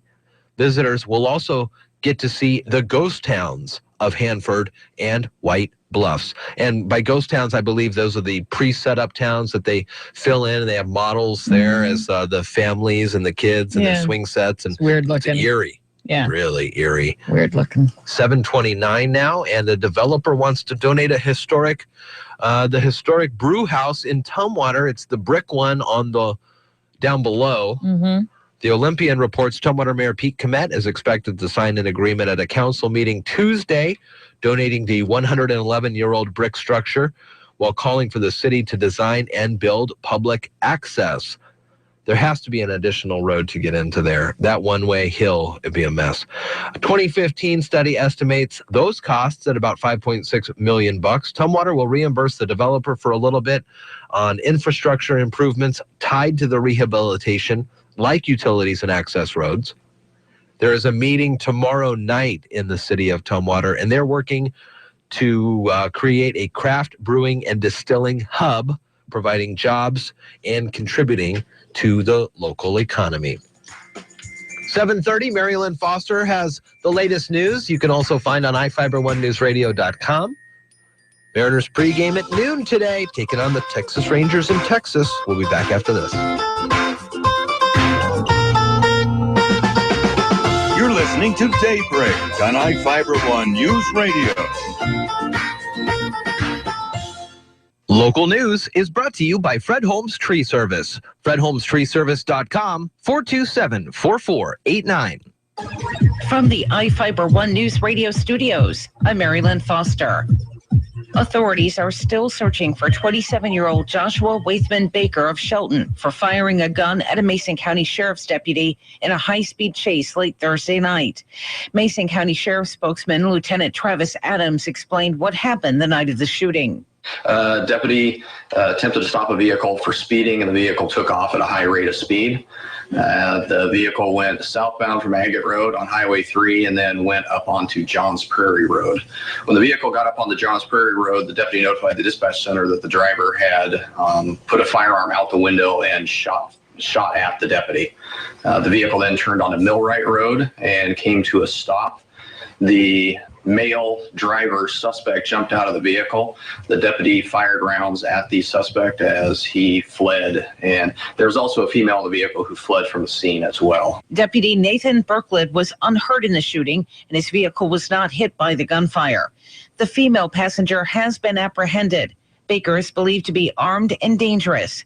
Citizens are advised to call 911 immediately if they know the suspect's location. See a picture of Baker on our website at iFIBER1newsradio.com. Shelton School District students won't be in attendance today as it's the start of spring break this week, but Superintendent Dr. Alex Apostle told Daybreak that there have been improvements in student attendance rates. Our attendance rate across the district is very good. If you look at the figures and data concerning the graduating class of 2016, they're very strong. We've seen improvement in the number of students that are staying in school already, and we're looking forward to a great graduation, and I'm hoping we can report improvement in terms of our graduation rate, especially as it relates to the class of 2016, because that's the foundation from which we're going to move from. Graduation Matters is an initiative to get all of Shelton students to graduate from high school. April is Distracted Driving Awareness Month, and authorities want you to make a commitment to leave your cell phone alone while you're driving.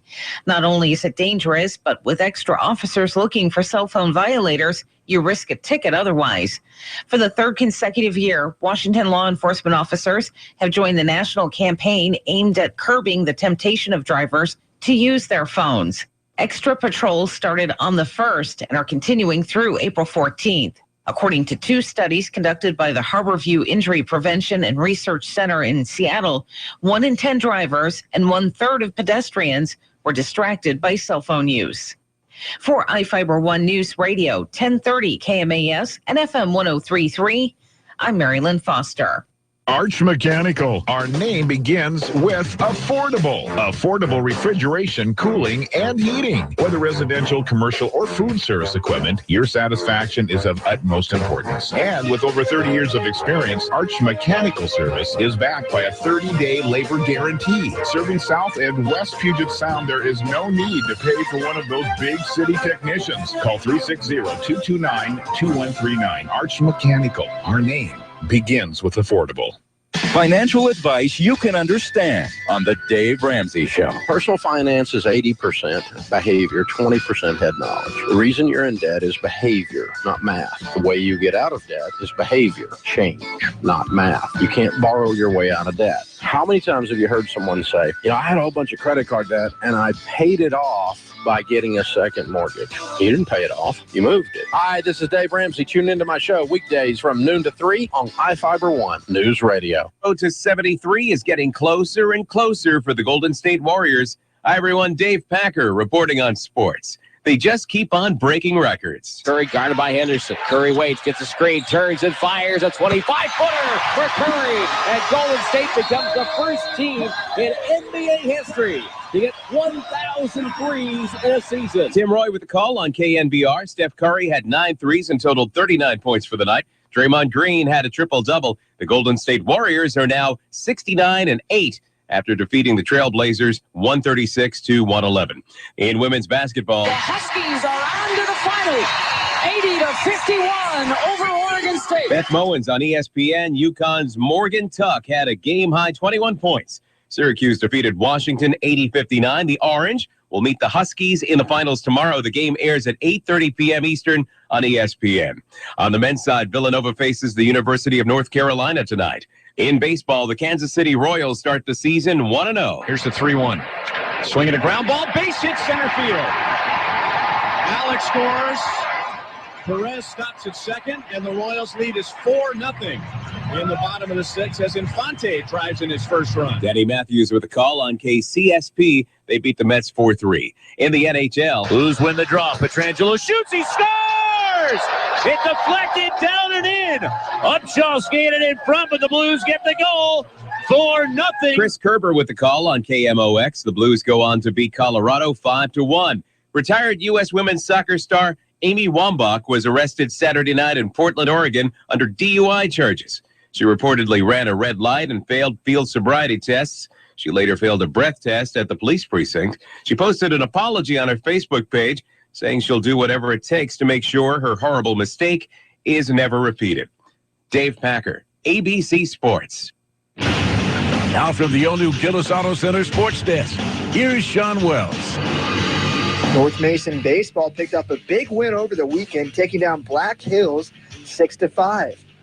The game was tied going in the bottom of the 5th, but the Bulldogs were able to punch one through and hold off the Wolves the rest of the way.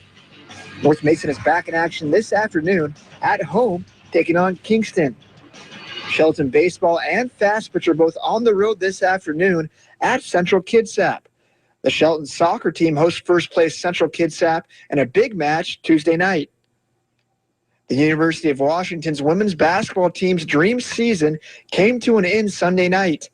The Huskies lost their Final Four match to the Syracuse Orange 80-59. Syracuse jumped out early and often on their way to victory. Talia Walton was the leading scorer for the Huskies with 29 points. The Seattle Sounders picked up their first win of the MLS season 1-0 over the Montreal Impact. Clint Dempsey scored off a corner kick in the 79th minute to secure the victory for the Sounders. Seattle will look to keep momentum rolling when they travel to Texas to take on the Houston Dynamo this Sunday. iFIBER One News Radio, I'm Sean Wells. Thanks, Sean. Again, we have Mariners baseball for you today, with noon being the pregame of opening day. They're in Texas, taking on the Rangers at beautiful Arlington Stadium. Not as beautiful as the safe home opener this Friday night against the Oakland Athletics. Good morning. I'm Carol Gardner with your weather report. We do have some scattered showers happening throughout today, possibly heavy showers this afternoon, maybe some hail and thunderstorms. It's going to be a little breezy all day, and highs are going to stay cool around the low to mid 50s. Tomorrow, some showers, but should decrease by late afternoon, and sunshine and warmth does return. It's going to heat up as we move through the week, and right now it's in the upper 40s in the South Sound area. Now, from the iFIBER One News Radio studios, it's Daybreak. Providing local news, sports, weather, and interviews to the South Sound's most important people. You. From business leaders to politicians, from activists for change to advocates for the poor, your neighbors and newsmakers are here on Daybreak.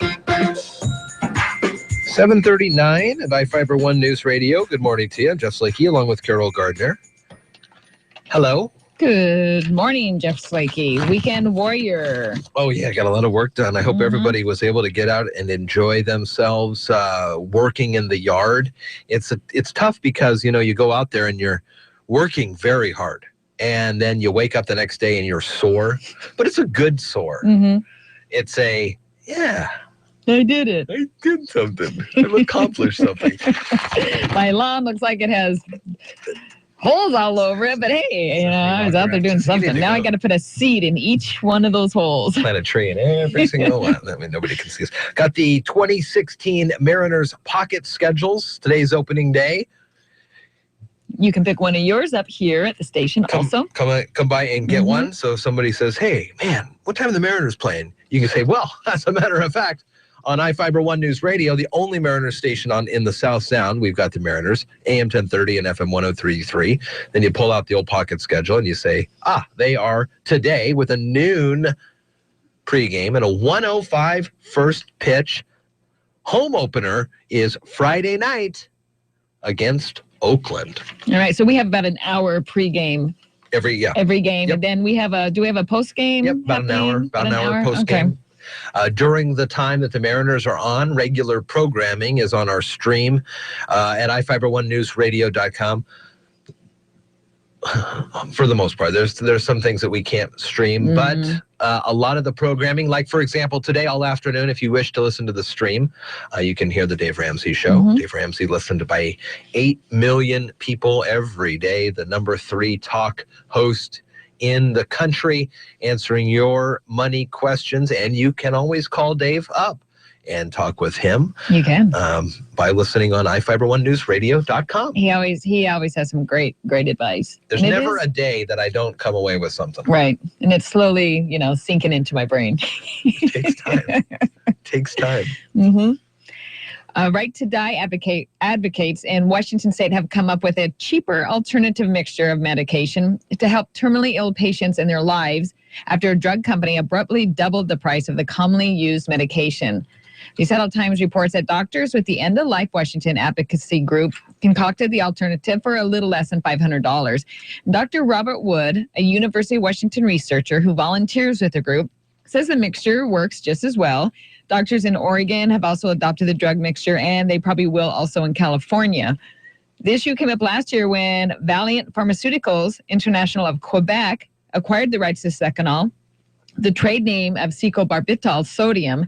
It's the most commonly prescribed drug used by the terminally ill patients to end their lives under the law, and the firm doubled the cost from $1,500 to more than $3,000. You're telling me that is it's been around since the 30s or something like that? Yeah, I was doing a little bit of research on it, and this secobarbital sodium, you can have your pharmacy, probably with a prescription through a doctor, mix it up. It's like 3 components. They can do it at a compounding pharmacy and mix it up. This Seconal is just, it's already done for you in a pill. So this is a it was traditionally started as a sleep aid? Yes, it was traditionally started as a sleep aid, but people took too much, and unfortunately, they died from it. Wow. So then they realized what the power of the drug, and then it became Seconal, and it's the trade name of this 3 other ingredients. Huh.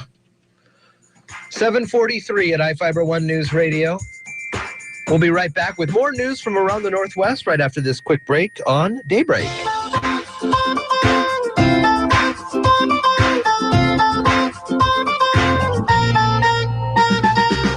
You're listening to Daybreak on iFiber One News Radio.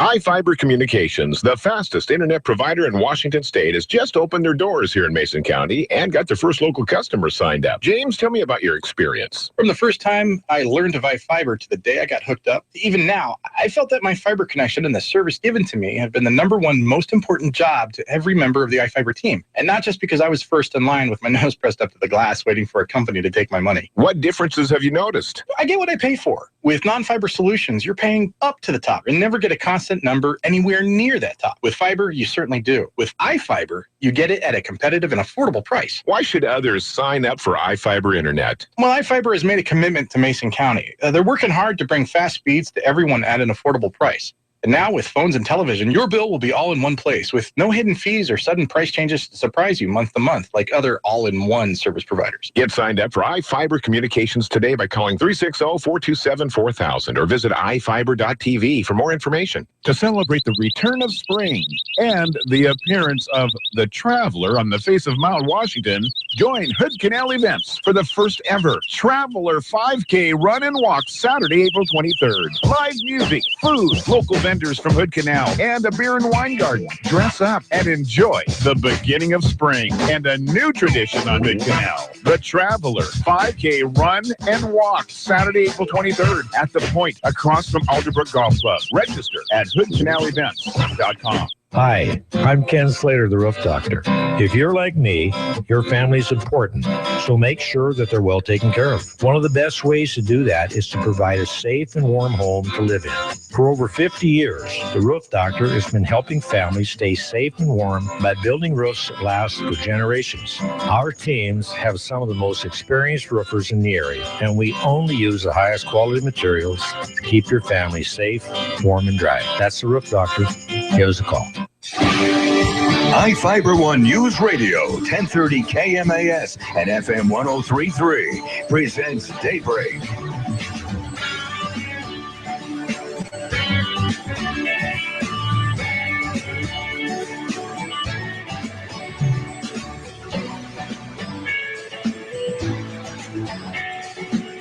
$7:45 on a Monday, opening day for Major League Baseball. They had a couple games yesterday, but really getting done in earnest today. Lots of afternoon games.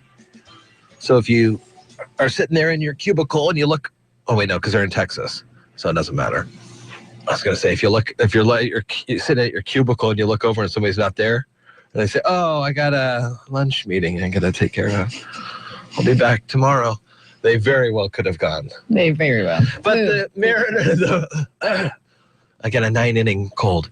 7:46, we have the Mariners taking on the Texas Rangers today. Noon is the pregame. 1:05 the first pitch.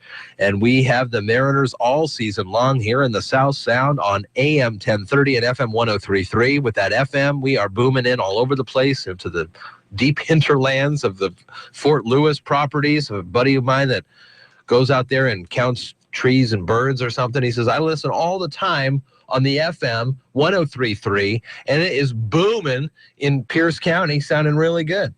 So thanks to everybody tuning in on AM 1030 and FM 103.3 for Mariners baseball today.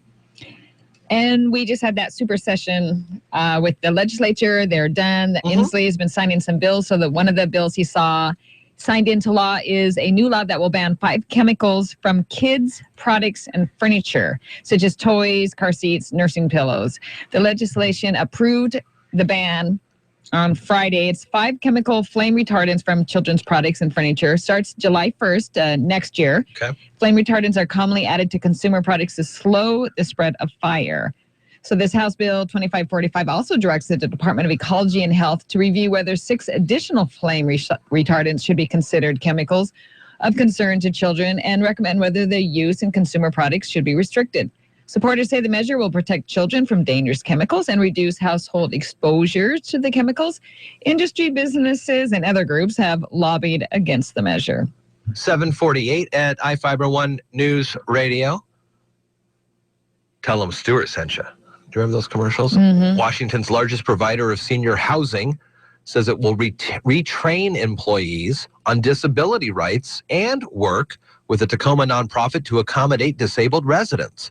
The agreement by Seattle-based Senior Housing Assistance Group, SHAG, resolves a complaint that Fair Housing Center of Washington filed with the U.S. Department of Housing and Urban Development last fall. The executive director for SHAG, Jay Wolford, told the News Tribune the group did not intend to discriminate, and that it tries to accommodate people as best it can. The Fair Housing Center says prior to filing the complaint, it sent testers to SHAG properties to see if potential residents with disabilities were treated differently.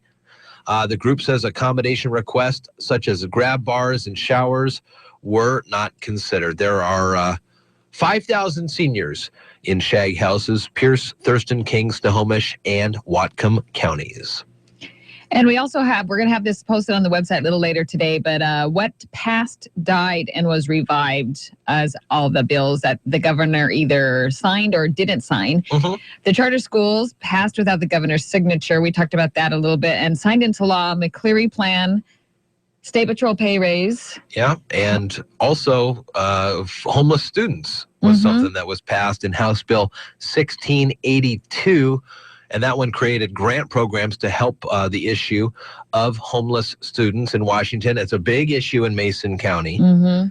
Programs will provide homeless students with housing assistance, case management, transportation, emergency shelters, and more. Also will help school districts hire more homeless liaisons. Budget passed by the legislature, about $2 million for that bill. And a felony DUI bill, House Bill 2280, doubles maximum penalties for felony level convictions of driving under the influence. A fifth DUI within 10 years is a Class C felony under the existing law, and a DUI for a person previously convicted of vehicle homicide or vehicle assault while intoxicated also receives a Class C felony. This bill makes felony DUIs a Class B felony, which carries a maximum penalty of 10 years in prison and $20,000. I'm sorry. No, I'm done. 750. These are the laws that were dead due to the veto, but were revived by the veto overrides. And again, Carol's is going to get this up on the website later today. But one of them that I think is a kind of an interesting one, industrial hemp. Licensed growers will now be able to produce industrial hemp in Washington as part of a research program. Licensed growers, WSU will be able to study the hemp growth under Senate Bill 6206 to see if widespread production statewide is feasible. I mean, do they have to do a study to know? You got to do a study. There's always studies involved. Oh my gosh! Just It's start been growing around. this stuff. It's been around forever. It's been around forever. I always heard that that's what the Declaration of Independence is written on. Yeah. Is it though? I don't know if it's true. I don't know if it's true. I think so. I believe so. But I mean, people know how to grow hemp. You know what they could do? How about this one? They do this study. Yeah. They realize that it's beneficial. Then one of the first things that they do is that they grow hemp to supplement all the paper that they use in Olympia. All the paper that they use to print all this stuff. Print the studies on. So moving forward, somebody should look into that. Moving forward, all the paper should come from hemp. Yeah. To see if it's Well, that's how it was. I mean, hemp was going to be the thing you use for paper. And then the cotton lobbyists way back when decided that they wanted to be making the money. And a cotton lobby. Not everybody can grow cotton, but anybody can grow hemp. That's right. Anybody? Anybody? You don't want the common man just growing stuff and writing paper, using it for paper. No. Jeez. You're listening to Daybreak on iFIBER One News Radio. The Dave Ramsey Show, where common sense meets dollars and cents. The average car payment in America today is $486 over 84 months. If you invest that from age 30 to age 70 in a decent growth stock mutual fund in your Roth IRA, you'll have $5.6 million. Hope you like the stupid car, and it's going down in value. I like cars. I'm not against cars. I'm not against you having a nice car. I'm against your nice car having you. Hi, this is Dave Ramsey. Tune into my show weekdays from noon to 3 on iFIBER One News Radio.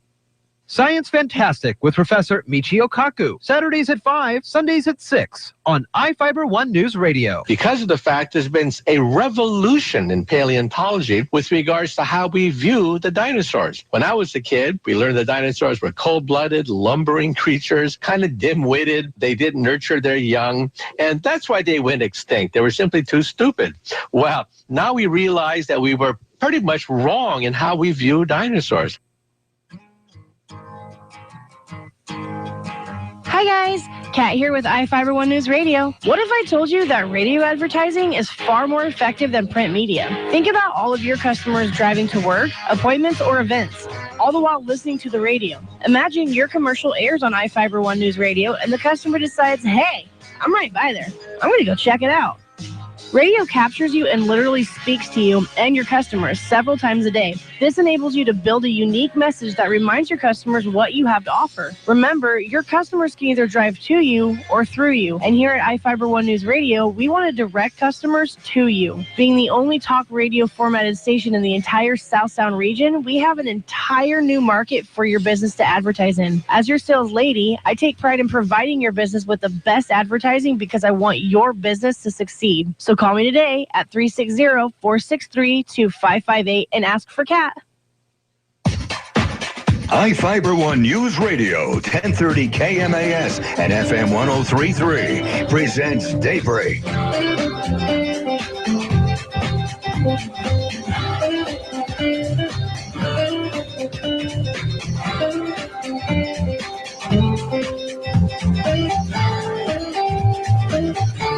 $7:54 here at iFIBER One News Radio. Good morning to you. Coming up on 8 o'clock for ABC News. And Mary Lynn Foster is the news. Sports Director Sean Wells popping in just after that for the latest in sports. The Cinderella story for the Husky ladies came to a conclusion last night. Good game, and it was fun to watch the Lady Huskies go very far, much farther than anybody had anticipated. They were a 7 seed going into the women's NCAA tournament, and they made it quite far to the Final Four, and they lost. And but great season, to be sure. 7:55 right now, and good morning to you. I'm Jeff Slakey along with Carol Gardner, and I know this is a story that is near and dear to you. In a 21st century space race, pitting 2 billionaires against each other. Oh, man, nothing better to do. It sounds like a movie. The latest goes to Washington's own Amazon founder, Jeff Bezos. ABC's Jim Ryan tells us about Bezos's weekend victory in the West Texas desert. The heart of the Blue Origin program is a reusable rocket, which was launched for a 3rd time this weekend and gently landed back on the pad. When we're completely confident in it, we're going to start using it to take people up into space. That should take another couple of years. Jeff Bezos has not said how much the rocket ride and a few minutes of weightlessness will cost, but he hopes to launch a manned flight next year. Jim Ryan, ABC News, Dallas. They're getting there. You know, I think that I may be able to go to space in my lifetime. You know what? I don't understand. We can't make our own paper, but we can build rockets to go to the moon. Is that what I'm hearing right now? I'm just putting these two disparate facts into one fact. I think you could make your own paper. And people make their own paper all the time, actually. You can make your own paper. You're just saying that the cotton lobby really kind of put the screws to the hemp lobby early in its inception. Yes, they definitely did. And cotton clothes, and then they, spouted how evil hemp was. Oh, yeah. You could go crazy. Reefer Madness. That's right. 7:57 here at iFIBER One News Radio. So you think you're going to be able to head into space? The question is, would you go into space? Yes, I would. Wouldn't you? Oh, yeah. I mean, once they, work out the kinks. I'm thinking, follow me on this one. This is going to take us. We're going to go through a couple different movie universes during this one. You show up to a building, a nondescript building that's going to take you into space. Why doesn't it say?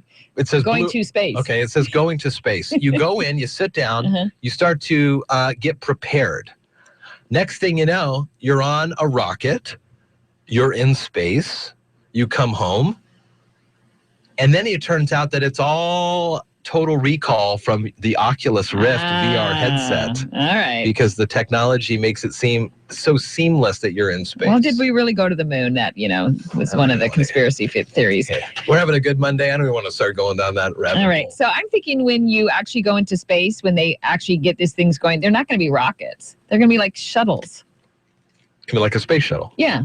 And but it's not going to be like a rocket. Like what you would think of in your mind if you imagine a rocket going shooting, with the big, down in Florida, you see it, Cape Canaveral, you see it. I don't think it's going to be like that at all.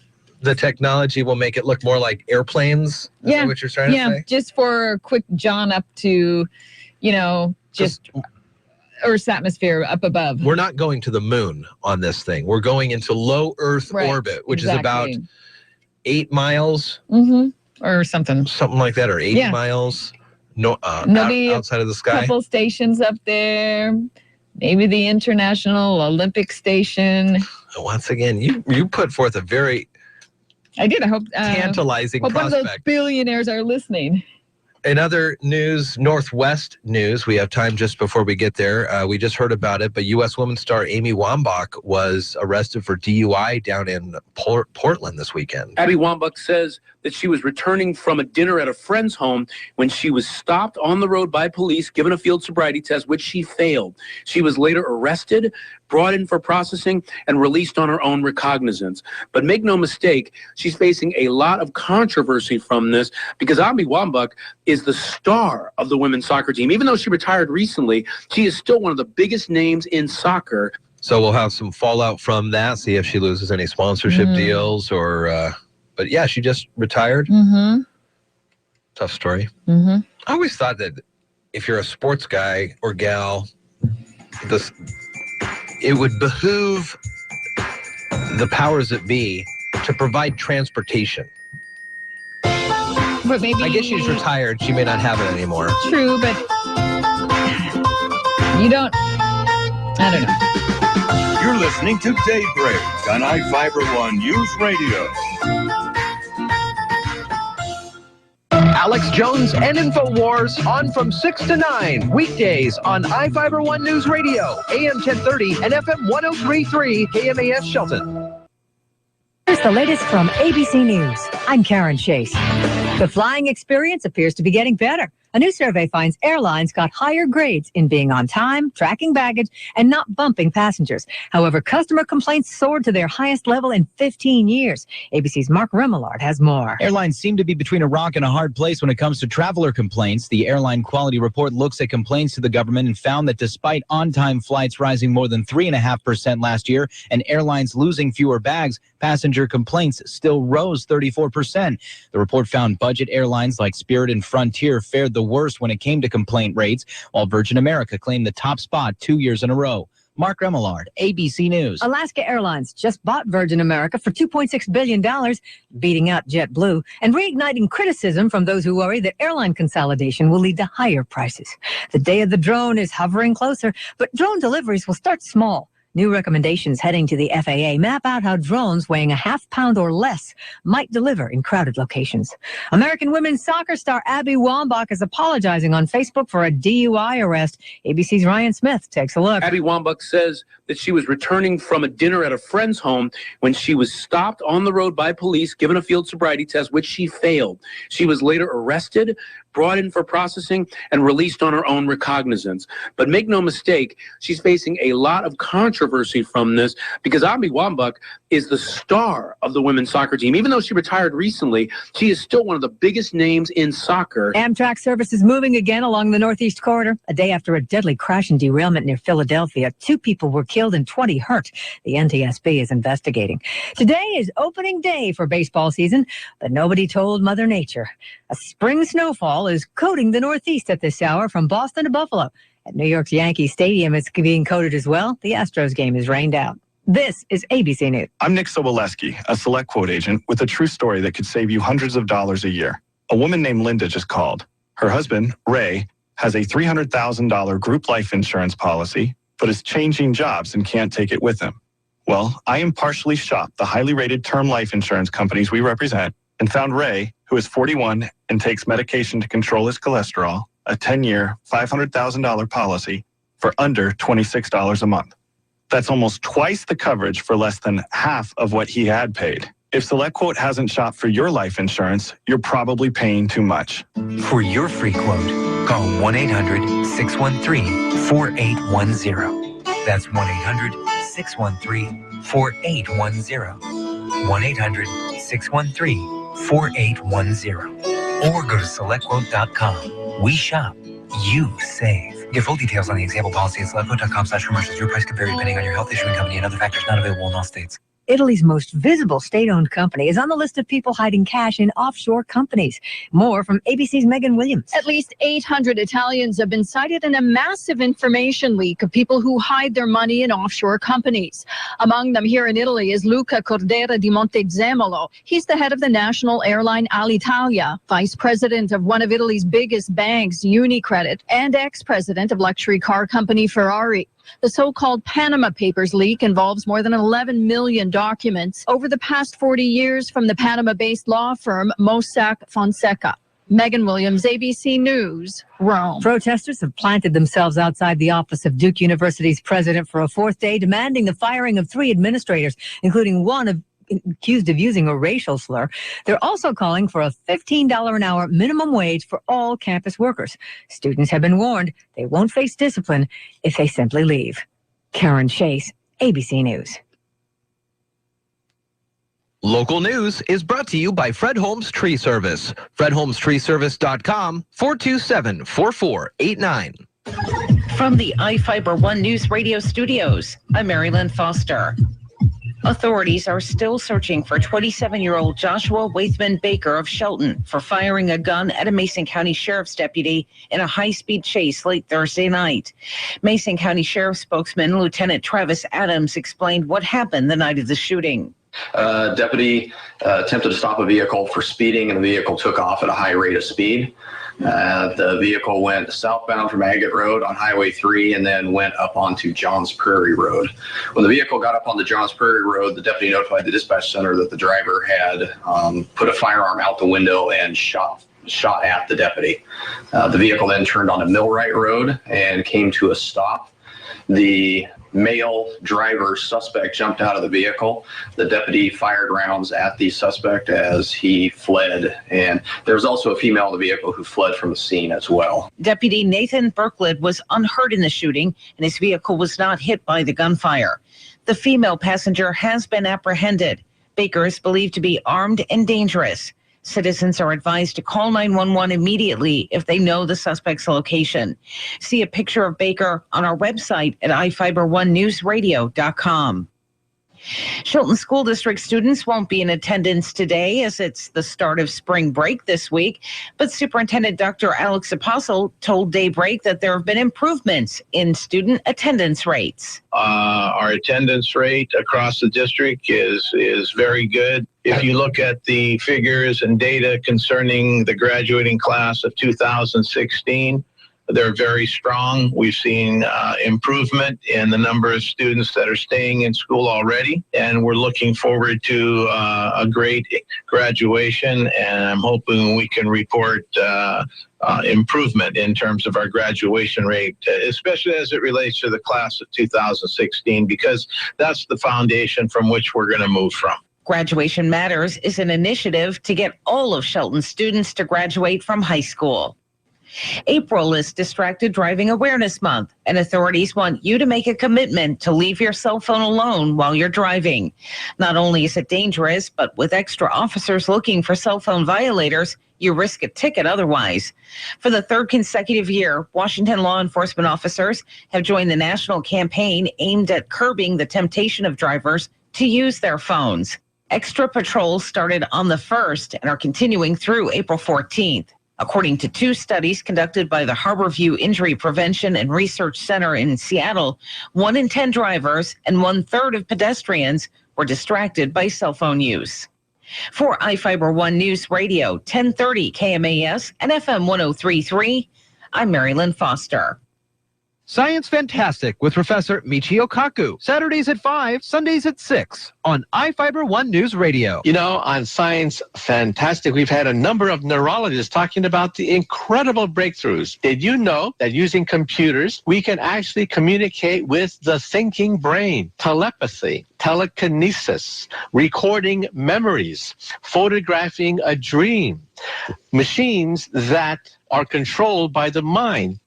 Ascend Roofing Company in Shelton's on top of it. 868-2730. Roofing work that speaks for itself. Just a note to express our appreciation for restoring our faith in a handshake. You did what you said you would, and that's all anyone can expect. We truly appreciate the work that was done. And your son Ryan is a wonderful representative of your company. Thank you again for making the gutters clean and our roof moss resistant. You could be the next happy customer by calling Ascend Roofing. 868-2730.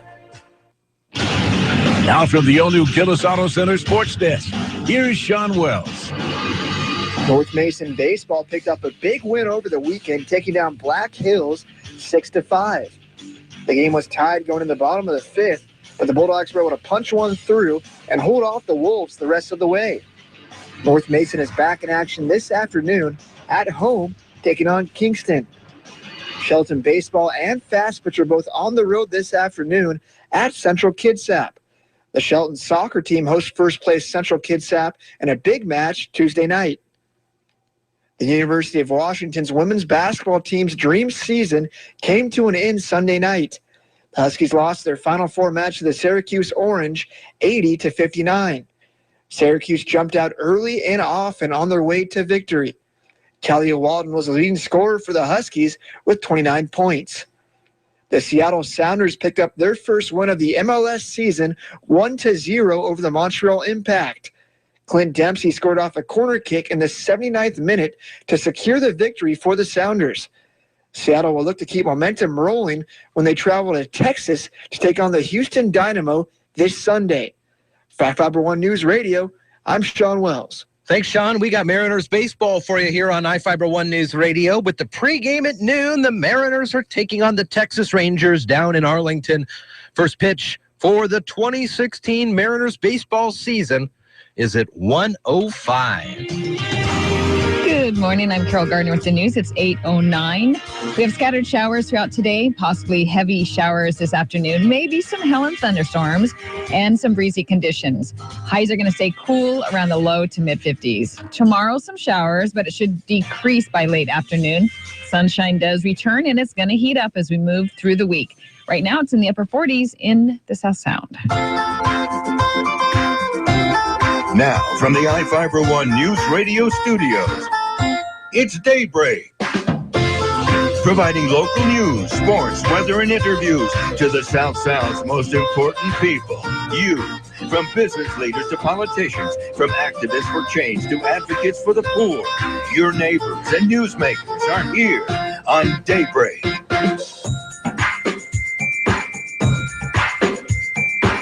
Well, good morning to you. It's 8:11. iFIBER One News Radio, AM 1030 and FM 103.3. We're on the Twitter at iFIBER One Radio and Facebook.com/1030KMAS. It's 8:11. Coming up throughout the rest of this hour, we have some stories to pass along about some tours at Hanford, which are going to be opening up in a couple of weeks. Also, a developer wants to talk with Tumwater about the 111-year-old brick structure, the old brewery, and what they want to do with it. And the Right to Die group has come up with a new, cheaper medication that costs about $500 as opposed to $3,000 for a trade branded version. Is that right? Is that what I'm saying? A brand name version. All those stories are coming up. Also, an interesting drone development. They were talking about drones at ABC News. Carol found a story about drone delivery in Rwanda. Interesting. That's all coming up next on Daybreak on iFIBER One News Radio. You're listening to Daybreak on iFIBER One News Radio. Hi, everyone. This is Mark Tobert, your advertising consultant from iFIBER One News Radio. Are you missing customers because you only market to a specific group? iFIBER One News Radio can help you hit a larger group of buyers with our diverse audience. We are 24 hours of local and national breaking news, award-winning talk radio, and primetime sports, including local high school sports. What does this mean to you? This means our listeners listen longer to entire programs and don't switch to another station when a commercial comes on. Our coverage in the Puget Sound area hits over 500,000 listeners, including Mason County, Thurston County, Grace Harbor County, King, Pierce, Joint Base Lewis McCourt, and Kitsap County to the Bremerton Naval Base. All advertising is 100% tax deductible. So how can you afford not to advertise? Call me, Mark Tobert, at iFIBER One News Radio to become a total audience plan advertiser. Just call 360-426-1030. The new Money Monopoly game is at McDonald's. We're giving away 100 million food and cash prizes. That means 1 in 4 wins. Just peel for a chance to win instant prizes like $100 cash. Or collect pieces for your chance to win $1 million. 100 million prizes. 1 in 4 wins. You could be the one. Monopoly is a trademark of Hasbro. No purchase necessary. Open to residents of U.S. ends 425. Odds of winning in-restaurant game approximately 1 in 4. Mostly food prizes. $1 million prize awarded is $50,000 per year for 20 years without interest. See official rules at participating McDonald's or playmcd.com for more details. Void where prohibited. Introducing McDonald's Signature Crafted Recipes. We're talking bold sandwiches featuring authentic ingredients. What? You know it, like the guacamole made with Haas avocados in the Pico guacamole recipe. Wow. Barbecue sauce made with Vidalia onions in the sweet barbecue bacon recipe. Nice. And bacon with maple seasoning in the maple bacon Dijon recipe. Amazing. Try them on chicken or beef. I want to try them all. It's a new way to enjoy McDonald's. Create your signature crafted sandwich today at participating McDonald's. iFIBER One News Radio, 1030 KMAS and FM 103.3 presents Daybreak.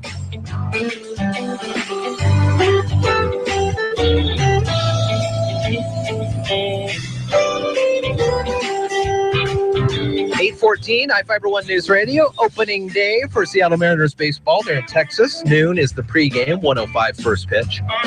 Federal agencies are offering free tours of the Manhattan Project National Historical Park in Hanford, which includes the site of the world's first full-size nuclear reactor. Good morning to you. I'm Jess Lakey along with Carol Gardner. Hi, Carol. Good morning, Jeff. Yakima Herald Republic reports that the registration for the tours opens today. Tours of the park, which was created back in December 14, will run from April 18th through November 19th. Hanford is one of the 3 sites where work on atomic bombs that ended World War II was completed. Other ones, Oak Ridge, Tennessee, and Los Alamos, New Mexico. A developer wants to donate a historic brew house, the historic brew house in Tumwater. The Olympian reports Tumwater Mayor Pete Komet is expected to sign an agreement at a council meeting tomorrow that donates the 111-year-old brick structure while calling for the city to design and build public access. The agreement with Falls Development, LLC, asks the historic building be remodeled and preserved. A 2015 study estimates those costs at $5.6 million. Tumwater will reimburse the developer up to $1 million for infrastructure improvements tied to the building's rehabilitation, like utilities and access roads, which Jeff and I were discussing earlier. The access road, there's one, and it sort of goes up this hill. So they're really going to need to fix or straighten out, somehow get more people. If they're going to get a bunch of people coming down there, they can't be using that road that's It's a there. one road. It's a one road. I feel like it's one way, and it's just, and if you blink, you miss it. Right. You're going over, what is the name of that road? Custer Way in Tumwater. You see the new brewery on your right, and then there's a building that's been there a long time. It's an attorney's office, and to the side of that is the hill that you go down there. Right, but it's not open to traffic. No, you can't. You can't go down it. So But that's where it is. they are going to have to get something figured out on that. So, but you can comment on the agreement during Tuesday night's meeting. Excuse me. And the city is working toward creating. They're going to have a craft brewing and distilling hub And it's going to provide jobs and contributes to the local economy. Sure, yeah, very cool. 8:16 here at iFIBER One News Radio. Right to Die advocates in Washington State have come up with a cheaper alternative mixture of medication to help terminally ill patients end their lives after a drug company abruptly doubled the price of the commonly used medications. The Seattle Times reports that doctors with the End of Life Washington Advocacy Group concocted the alternative for about $500. Dr. Robert Wood, a UW researcher who volunteers with the group, says the mixture works just as well. Doctors in Oregon have also adopted this drug mixture. And in California, where a similar law takes effect later this year, officials are considering it as well.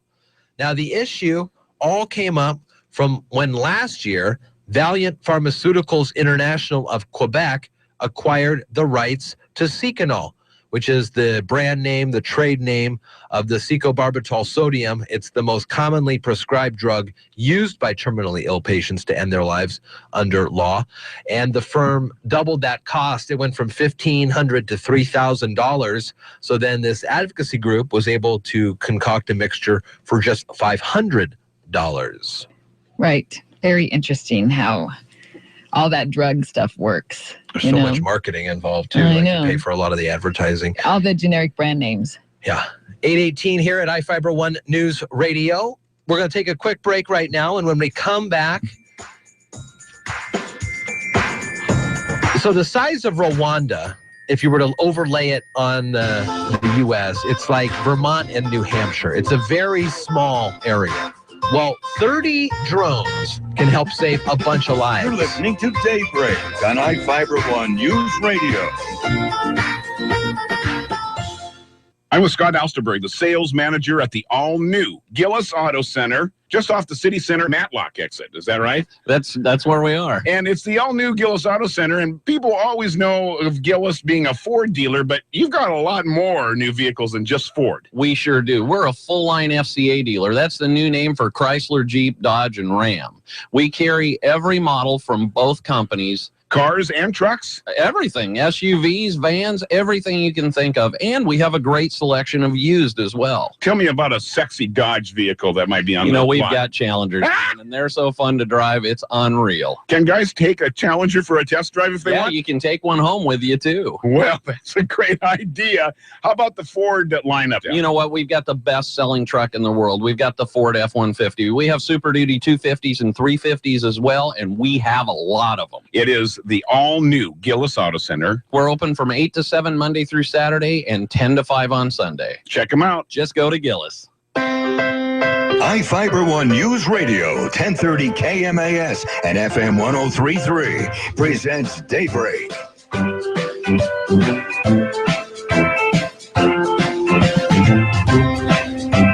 8:20 at iFIBER One News Radio. Good morning to you. Opening day for your Seattle Mariners. Excitement. Baseball's here. Yay. So much fun. I was at the St. Martin's yesterday doing the public address for the St. Martin's Saints taking on the Montana State University Yellow Jackets of Billings. Double header going on there. It was a lot of fun and really got me. It was a beautiful day. I don't know if you noticed, a little sunburn on my right side because I was half in the sun.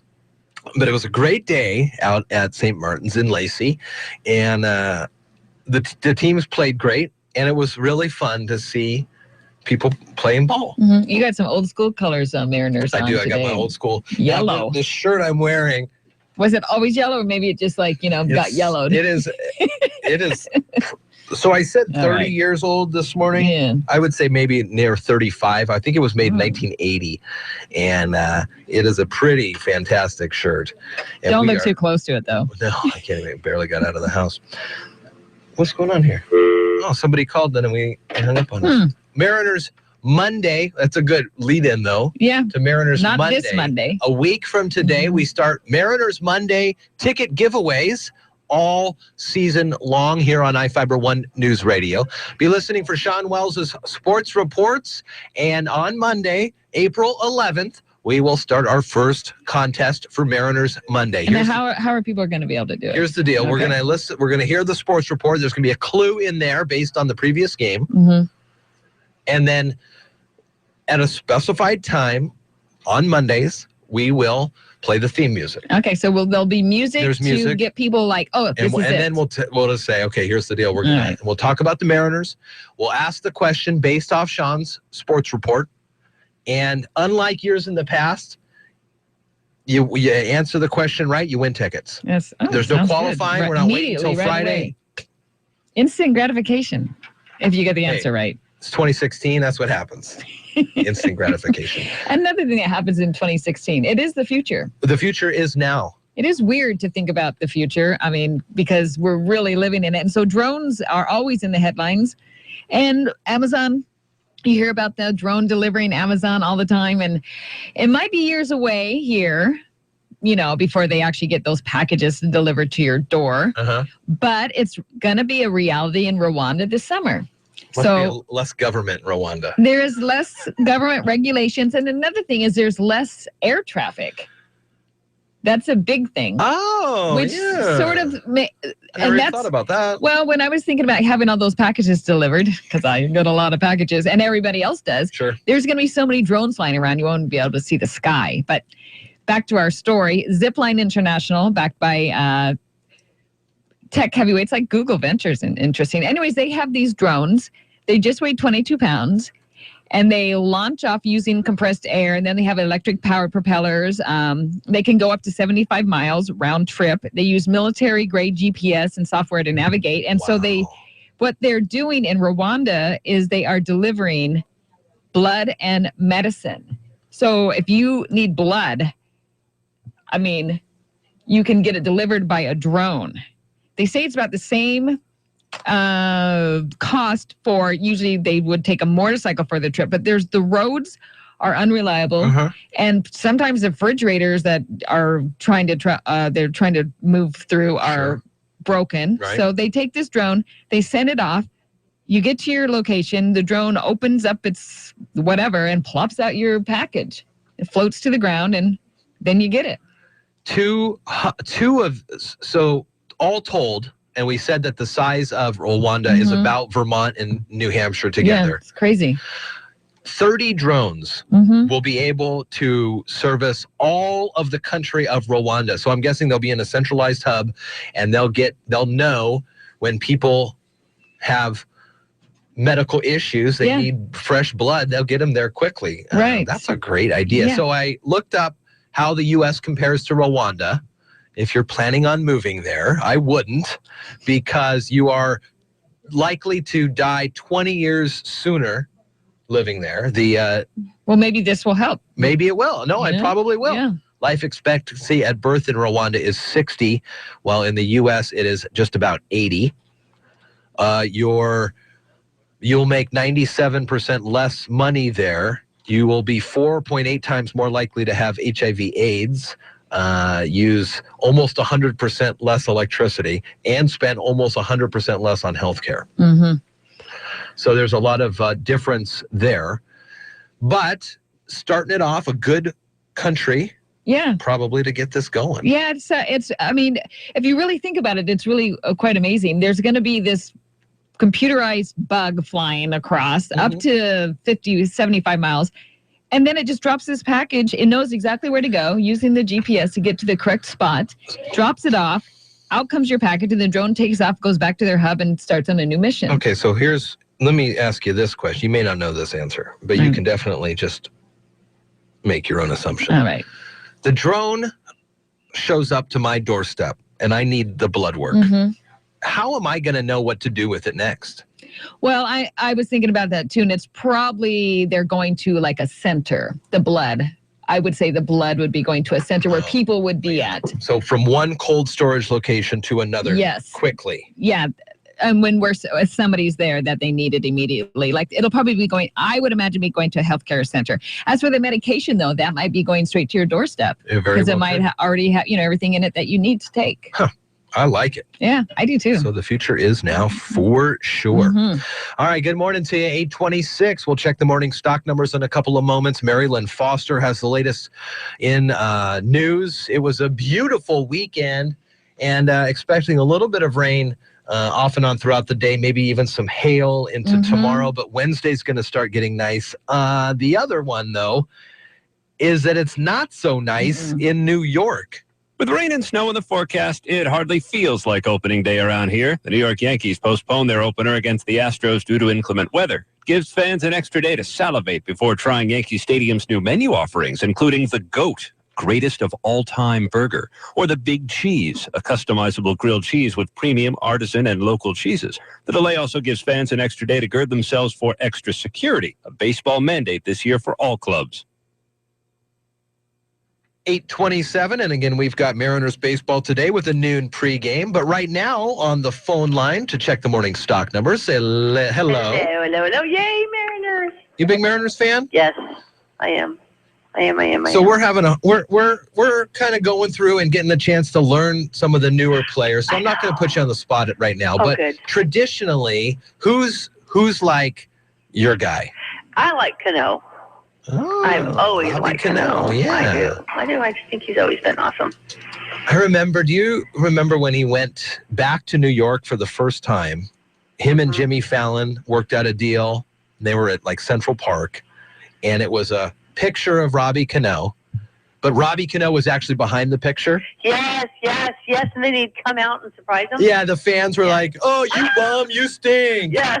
And then he comes around the corner and they go, "Oh my gosh, so nice to meet you." I know. I remember that. Oh God, he's on fire. Yeah. He's on fire. I love it. I like can't it. Wait. I can't wait. Mariners today on the radio. How's the morning stock numbers? Well, U.S. stocks are trending lower to start the week. In economic news, new orders for U.S. factory goods fell in February, and business spending on capital goods was much weaker than expected, which were the latest indications that economic growth remains sluggish in the first quarter. Treasuries are seeing lighter demand as both stocks and bond markets search for a catalyst ahead of the Fed meeting minutes to be released on Wednesday. So far this morning, the S&P 500, the best performing sector is healthcare, while the worst performing sector is consumer discretionary. The Dow Jones Industrial Average is down 49 points at 17,743. The Standard & Poor's 500 Index is down 4 points at 2,068. And the NASDAQ Composite Index is down 22 points at 4,891. This morning, volume on the New York Stock Exchange is moderate, with 216 million shares being traded, and decliners are outnumbering advancers by roughly 2-to-1 margin. In the commodity markets, the spot price of gold is down $4.61 to $1,217.90. The spot price of silver is down 10 cents to $14.96, and crude oil prices are down 9 cents to $36.70. In the bond markets, the 30-year Treasury yield is currently 2.61%, and the 10-year Treasury yield is 1.77%. Stocks of local interest: Amazon is down $7.03. Costco is down $1.50. Boeing is up 45 cents. Starbucks is down 54 cents, and Microsoft is down 28 cents. This is Karen Shade of Edward Jones, member SIPC, serving individual investors with personalized attention and long-term financial advice. I'm located at 1051 Southeast State Route 3 in Shelton, and if you'd like additional information, you can contact me at 426-4590, and daily commentary is also located on our website at edwardjones.com. All right, Karen, have a great day. Thank you. 8:31 now at iFIBER ONE News Radio. Latest in local news coming up. Sports Director Sean Wells will pop in to give us an update on what happened sports-wise. Also, ABC Sports. Carol's on the weather. Maybe some hail. We'll find out more. It's all coming up next on Daybreak. You're listening to Daybreak on iFIBER ONE News Radio. Local news is brought to you by Shelton Health and Rehabilitation Center. Find them online at sheltonhealthandrehab.com. From the iFIBER ONE News Radio studios, I'm Mary Lynn Foster. Authorities are still searching for 27-year-old Joshua Waithman Baker of Shelton for firing a gun at a Mason County Sheriff's deputy in a high-speed chase late Thursday night. Mason County Sheriff's spokesman Lieutenant Travis Adams explained what happened the night of the shooting. Deputy attempted to stop a vehicle for speeding, and the vehicle took off at a high rate of speed. The vehicle went southbound from Agate Road on Highway 3 and then went up onto Johns Prairie Road. When the vehicle got up on the Johns Prairie Road, the deputy notified the dispatch center that the driver had put a firearm out the window and shot at the deputy. The vehicle then turned onto Millwright Road and came to a stop. The male driver suspect jumped out of the vehicle. The deputy fired rounds at the suspect as he fled, and there was also a female in the vehicle who fled from the scene as well. Deputy Nathan Berklid was unhurt in the shooting, and his vehicle was not hit by the gunfire. The female passenger has been apprehended. Baker is believed to be armed and dangerous. Citizens are advised to call 911 immediately if they know the suspect's location.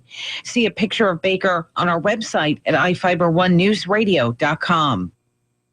Chilton School District students won't be in attendance today as it's the start of spring break this week, but Superintendent Dr. Alex Apostle told Daybreak that there have been improvements in student attendance rates. Our attendance rate across the district is very good. If you look at the figures and data concerning the graduating class of 2016, they're very strong. We've seen improvement in the number of students that are staying in school already, and we're looking forward to a great graduation, and I'm hoping we can report improvement in terms of our graduation rate, especially as it relates to the class of 2016, because that's the foundation from which we're going to move from. Graduation Matters is an initiative to get all of Shelton's students to graduate from high school.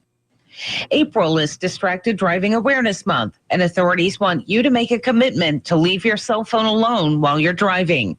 Not only is it dangerous, but with extra officers looking for cell phone violators, you risk a ticket otherwise. For the third consecutive year, Washington law enforcement officers have joined the national campaign aimed at curbing the temptation of drivers to use their phones. Extra patrols started on the 1st and are continuing through April 14th. According to 2 studies conducted by the Harborview Injury Prevention and Research Center in Seattle, 1 in 10 drivers and 1/3 of pedestrians were distracted by cell phone use. For iFIBER One News Radio, 1030 KMAS and FM 103.3, I'm Marilyn Foster. Gillis Auto Center in Shelton. Best deals, best price, best trade, and low payments. And March is Truck Month at family-owned Gillis Auto Center, with our entire truck inventory discounted for this event. The Ford F-Series is the best-selling vehicle in America. Half-ton, 3/4 ton, 1-ton, gas, diesel, 2 or 4-wheel drive. With huge savings of up to $10,000 on certain Ford and Dodge models. The all-new Gillis Auto Center in Shelton at the City Center Matlock exit and 24/7 at GillisAutoCenter.com. Science Fantastic with Professor Michio Kaku. Saturdays at 5, Sundays at 6 on iFIBER One News Radio. We have a universe that's expanding like a balloon. And in every astronomy class, the professor takes out a balloon, gets a felt pen, and puts little spirals on the balloon called galaxies. And there we are sitting in the Milky Way galaxy. And then the astronomy professor begins to blow up the balloon. And sure enough, the distance between the balloons expands. So the universe is expanding. Road to 73 is getting closer and closer for the Golden State Warriors. Hi, everyone. Dave Packer reporting on sports. They just keep on breaking records. Curry guarded by Henderson. Curry waits, gets a screen, turns and fires a 25-footer for Curry. And Golden State becomes the first team in NBA history to get 1,000 threes in a season. Tim Roy with the call on KNBR. Steph Curry had 9 threes and totaled 39 points for the night. Draymond Green had a triple-double. The Golden State Warriors are now 69-8 after defeating the Trailblazers 136-111. In women's basketball, the Huskies are on to the finals, 80-51 over Oregon State. Beth Mowens on ESPN. UConn's Morgan Tuck had a game-high 21 points. Syracuse defeated Washington 80-59. The Orange will meet the Huskies in the finals tomorrow. The game airs at 8:30 p.m. Eastern on ESPN. On the men's side, Villanova faces the University of North Carolina tonight. In baseball, the Kansas City Royals start the season 1-0. Here's the 3-1. Swinging a ground ball, base hit center field. Alex scores. Perez stops at second, and the Royals lead is 4-0 in the bottom of the 6th as Infante tries in his first run. Danny Matthews with a call on KCSP. They beat the Mets 4-3. In the NHL, Blues win the draw. Pietrangelo shoots. He scores! It deflected down and in. Upshaw skated in front, but the Blues get the goal. 4-0. Chris Kerber with the call on KMOX. The Blues go on to beat Colorado 5-1. Retired U.S. women's soccer star Amy Wambach was arrested Saturday night in Portland, Oregon under DUI charges. She reportedly ran a red light and failed field sobriety tests. She later failed a breath test at the police precinct. She posted an apology on her Facebook page, saying she'll do whatever it takes to make sure her horrible mistake is never repeated. Dave Packer, ABC Sports. Now from the all-new Gillis Auto Center Sports Desk, here's Sean Wells. North Mason baseball picked up a big win over the weekend, taking down Black Hills 6-5. The game was tied going in the bottom of the fifth, but the Bulldogs were able to punch one through and hold off the Wolves the rest of the way. North Mason is back in action this afternoon at home, taking on Kingston. Shelton baseball and fast pitch are both on the road this afternoon at Central Kitsap. The Shelton soccer team hosts first-place Central Kitsap in a big match Tuesday night. The University of Washington's women's basketball team's dream season came to an end Sunday night. The Huskies lost their Final Four match to the Syracuse Orange 80-59. Syracuse jumped out early and often on their way to victory. Talia Walden was the leading scorer for the Huskies with 29 points. The Seattle Sounders picked up their first win of the MLS season 1-0 over the Montreal Impact. Clint Dempsey scored off a corner kick in the 79th minute to secure the victory for the Sounders. Seattle will look to keep momentum rolling when they travel to Texas to take on the Houston Dynamo this Sunday. For iFIBER One News Radio, I'm Sean Wells. Thanks, Sean. And again, Mariners baseball today against Texas. Noon, the pregame, 1:05 first pitch, getting ready for those 2016 Seattle Mariners. Good morning. It's 8:38. I'm Carol Gardner with the weather. Scattered showers throughout today. Possibly heavy showers this afternoon. Maybe some hail, thunderstorms. Wow. And it's going to be a little breezy. That's just today. High staying cool around the low to mid-50s. Tomorrow, some showers, but it's going to decrease by late afternoon. Sunshine returns, and it's going to heat up as we move through the week. Right now, it's in the upper 40s. Now, from the iFIBER One News Radio studios, it's Daybreak. Providing local news, sports, weather, and interviews to the South Sound's most important people. You. From business leaders to politicians, from activists for change to advocates for the poor, your neighbors and newsmakers are here on Daybreak. 8:39, iFIBER One News Radio, Monday morning, and a good morning to you. It is April 444. What? Today's 4-4, April 4th. Yeah. 4-4, and 4 times 4 is 16, 2016. Oh, How about that? How about that math for today? 4, 4, 16. 4 times 4, right? Isn't that 16? 7 and 4. Whatever, doesn't matter. Yeah. 8:40 at iFIBER One News Radio, and a good morning to you. I'm just like you, along with Carol Gardner. We've been providing some stories throughout the morning. Interesting stories from the legislature as we had the wrap-up last week. So we've been kind of looking over what was signed by the governor, what didn't get signed but eventually got passed because he didn't veto it, but he didn't sign it. Right. And then what got the override.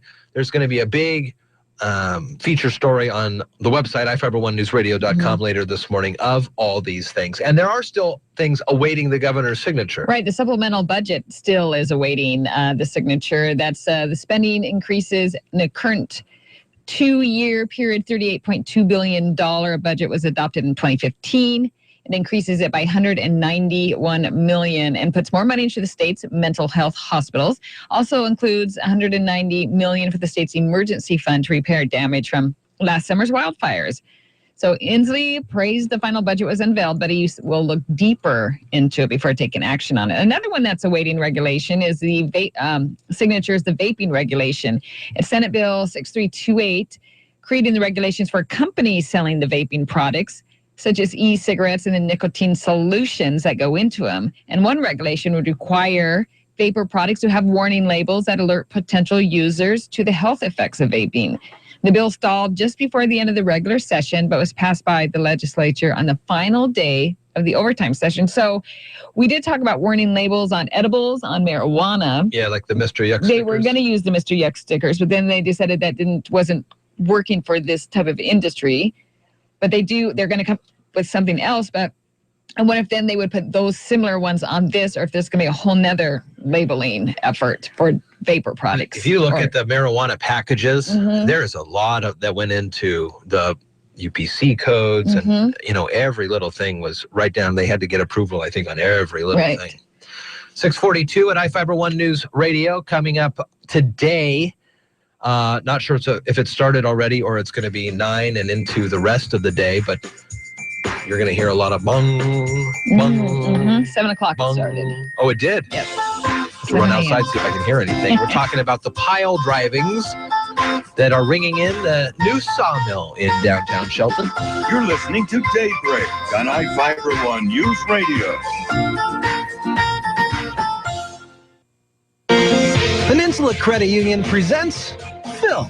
Phil stands for Peninsula Home Improvement Loan. Designed to help you get things done around the house, Phil can help you a little or a lot. This is not a second mortgage. With a Peninsula Home Improvement Loan, you can get 7.24% APR on a 60-month loan or 7.49% APR for 120 months. From replacing the roof to new flooring and everything home-related in between, take advantage of a Peninsula Home Improvement Loan, and Phil will help you get the job done. Call Peninsula Credit Union today. 800-426-1601. That's 800-426-1601. Or apply online at pcfcu.org. OAC. See representatives for details. Limited time offer. Additional terms and conditions may apply. Annual percentage rate is effective as of June 11th, 2014. Loan amounts from $500 to $15,000. Terms available from 60 months up to 120 months. For payment examples, call 800-426-1601. For your next gourmet meal, you don't need classical training. All you need is a preheated oven and a comfy spot on the couch. Home-baked Papa Murphy's Chicken Bacon Artichoke Gourmet Delight, topped with fresh spinach, grilled chicken, artichoke hearts, and bacon.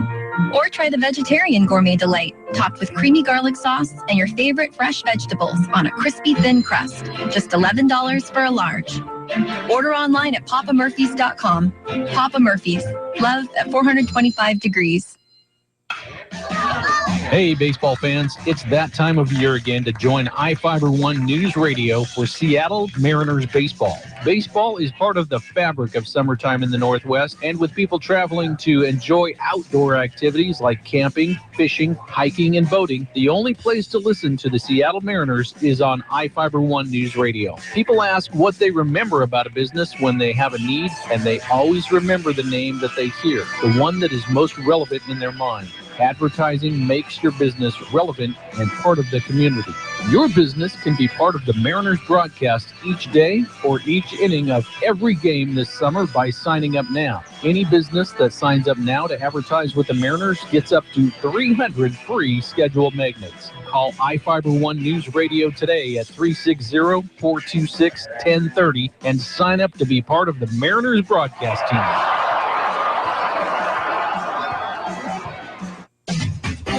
iFiber One News Radio, 1030 KMAS and FM 103.3 presents Daybreak. Hey,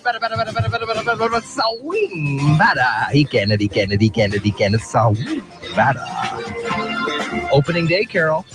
Good morning to you. Good morning. Mariners baseball on iFiber One News Radio. Starting the 2016 season in Texas. Beautiful stadium in Arlington. Not as nice as the safe, of course. Noon, the pregame, 1:05. First pitch today. Mariners Monday trivia contest starts in 1 week. Here's some interesting factoids I've been passing along all morning. On opening days, there has only been one no-hitter in opening day history. Bob Feller from Cleveland, just 21. Threw it against the White Sox at Comiskey Park on April 16th, 1940. Jackie Robinson broke the color barrier opening day, 1947, becoming the first African-American to play for a major league team. He was 28 when he made his debut there at Ebbets Field, playing for the Brooklyn Dodgers at first base. And Harry Truman was the only president to throw out left-handed and right-handed first pitches on opening day. The ambidextrous president showcased his talents April 18th, 1950. 8:47 here at iFIBER One News Radio. A volcano erupted over the weekend in Mexico. Is that right? In central Mexico, yeah. It's called Don Goyo for us that can't really speak it very well, but so well. Popocatépetl. There you go. Popocatépetl volcano. It's a great name. And erupted Sunday evening. Watching the video is pretty amazing. I mean, it just is this huge explosion, and then this incandescent rocks is what they call it. I call it lava rolling down the side of the mountain. It's had 40, they call it exhalations, over the last 24 hours. So they said that there was a large dome of lava formed last January, and that exploded or was destroyed during these recent explosions. And it's just 80 kilometers southeast of Mexico City. So one of the country's most active volcanoes. And then there was one, I would imagine that's all part of the Ring of Fire. The one up in Alaska and that then there just was went? the one up in Alaska that just went too. I wonder if they're calling to their brothers. I said, hey. Who's next? You ready for this? Yeah. 8:48 at iFIBER One News Radio, and a good morning to you. It is Daybreak here on KMAS at iFIBER One News Radio. We've got great guests throughout the rest of the week. We do Mariners baseball. We'll have a guest list for you coming up in just a second once I can get the page to load. Other than that, it is 8:48. Tomorrow is April 5th. Joe Sanchez coming back to the radio. He's from the Mason County Health Department. He was on last month as we kicked off National Nutrition Month. Also tomorrow, to find out what's haps in Lacey, South Sound Chamber Event Coordinator Carissa Benjamin will come on about this time tomorrow to talk about some of the great events that happen in Lacey, and there's always some good stuff. Transit talk, port of call throughout the week, and this Friday again, we'll talk with Brad Miller for sure from Graduation Matters, Shelton. 6:48 right now. We'll take a quick break. When we come back, look back over some of the news from the Northwest, and then focus on the rest of the day, including the big baseball game.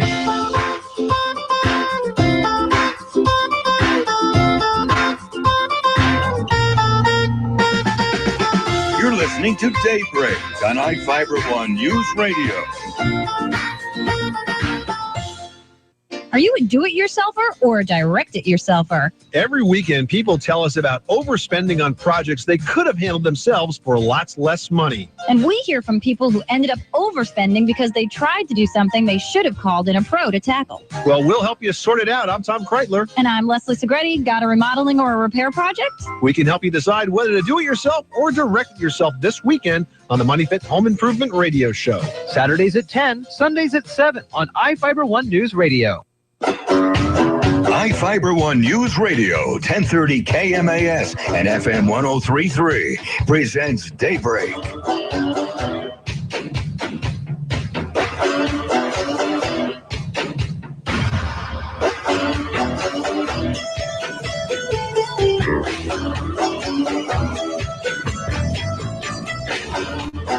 $8:50 here at iFIBER One News Radio, AM 1030 and FM 103.3.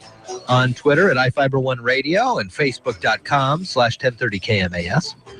I'm Jeff Slakey along with Carol Gardner. Good morning to you. Good morning. We had talked about this past weekend last week as being an opportunity for folks, pedestrian and cyclists, to get out there on the old 520 floating bridge on Saturday. They were going to do a fun run and all that. How did it look? Did we get some people to show up? Oh, they had about 20,000 people on the bridge, more than expected, and about 12,000 of those actually did the fun run walk type of a deal. That is a lot. Well, why not go check out this bridge? You know, you see pictures of how when the Golden Gate Bridge opened up, people walking on there to see the sights. The weather was awesome. And plus the weather on Saturday. It was just beautiful. And you're on a floating bridge. Yeah, you're the world's longest, isn't it? Mile and a half long, a little more than 130 feet longer than the old one. And the Guinness people were there? Guinness World Records was there Saturday to certify the new 520 bridge is the longest floating bridge in the world. So I guess that they are going to have a bike race next weekend. So when it officially opens, I think we April 11th. Okay. Yeah. So, yeah. I mean, looking at the pictures, you probably saw it all over this weekend, but there was a lot of people there. It looked like a lot of fun. Yeah, everybody's enjoying themselves. Well, here's another bridge story for you. Chihuahua in animal custody after leading police on a chase across the Oakland-San Francisco Bay Bridge. Oh, man. Chips tweeted a small black dog led us on quite a chase Sunday, posted a video of it running furiously on the upper level of the Bay Bridge while being trailed by a motorcycle officer.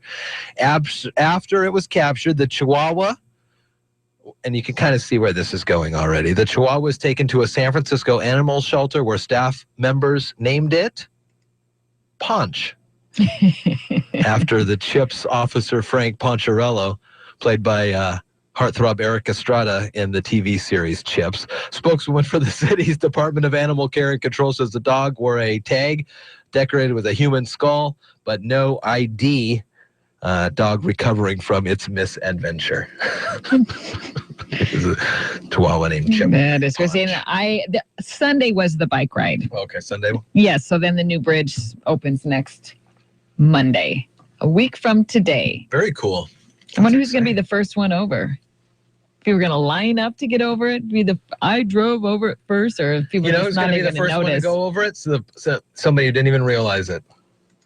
Probably. Oh, what? There's all this fanfare and congratulations. You get a T-shirt or something. Oh, I was just trying to get to work. 8:53 here at iFIBER One News Radio. Good morning to you. It is Daybreak and more great programming throughout the day. Tom Hartman coming up in 7 minutes. And at noon, we kick it down to Arlington for the 2016 Seattle Mariners baseball season. They're starting the season in Texas for 3 games. It is a 1:05 first pitch today, 5:05 tomorrow, and the getaway day on Wednesday will be 11. Then they're home for Friday night, taking on the Oakland A's, 7:10 first pitch, and it's magnetic schedules if you're going to be heading out there. Some other things that are going on. Federal agencies are offering free tours of the Manhattan Project National Historical Park in Hanford, which includes the site of the world's first full-sized nuclear reactor. The Yakima Herald Republic reports that registration opens today, and park tours run from April 18th through November 19th. Hanford, one of the park's 3 sites where work on the atomic bomb that ended World War II was completed. Other sites are in Oak Ridge, Tennessee, and Los Alamos. That's where we get a lot of the old video that you see of the bombs being tested in Los Alamos. At Hanford, the main attractions will be the B reactor, and that's the one that got the production of the plutonium for the atomic bomb that was dropped on Nagasaki. Is it the fat man or the little boy? Fat man or little boy? I don't remember. I think it's probably the little boy. Visitors will also get to see ghost towns of Hanford and White Bluffs. And a developer, Falls Development LLC, is going to donate the historic brew house to Tumwater. The Olympia reports Tumwater Mayor Pete Komet is expected to sign an agreement at a council meeting Tuesday that donates the 111-year-old brick structure while calling for the city to design and build public access. So the agreement with this company, Falls Development, asks that the historic building be remodeled and preserved. And a 2015 study estimated that those costs are about $5.6 million.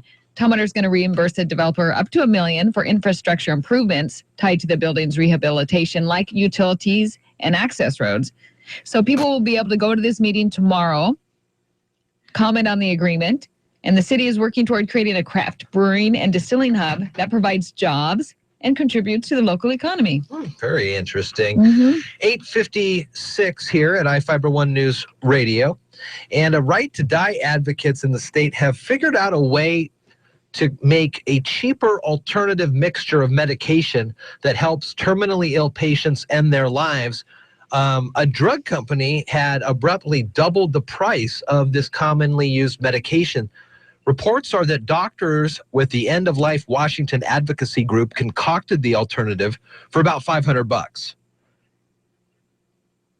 Dr. Robert Wood, a UW researcher who volunteers with the group, says it works just as well, and the cost for the named drugs, right, the brand name drugs called Seconal, which is the trade name for secobarbital sodium, went from $1,500. They doubled it to $3,000. That's pretty amazing. And so this group said that that's outrageous, and they have worked to concoct an alternative, and it ended up costing them $500. So they're working on it here in Washington. They says it works just as well. Doctors in Oregon have adopted this mixture, and in California, a similar law for this right to the end of life dignity kind of stuff comes up later this year. Officials down there are considering it as well. It was a Quebec company, Valiant Pharmaceuticals, who acquired the rights to the drug that I mentioned, and then they doubled the cost from $15,000 to $3,000. Right. And a new law that Governor Jay Inslee signed will ban 5 toxic chemicals from home furniture and children's products like toys, car seats, and nursing pillows. The legislation approved Friday this ban. It's flame retardants from children's products and furniture starts July 1st, 2017. And flame retardants are commonly added to consumer products to slow the spread of fire. And this House Bill 2545 also directs the Departments of Ecology and Health to review whether 6 additional flame retardants should be considered chemicals. So supporters say the measure will protect children from dangerous chemicals and reduce household exposure. Industry, businesses, and other groups lobbied against the measure. I'm guessing money is involved there. Well, so it's just, change a lot of how you make those things. Right. 8:58 here at iFiber One News Radio. Tomorrow is a big day in the world of politics. It's the Wisconsin primary, and Trump's been on the ropes over this last week. He's had some bad news stories come out, and it looks like as the last polls I saw, Ted Cruz was up maybe 10 on him, on Trump in Wisconsin.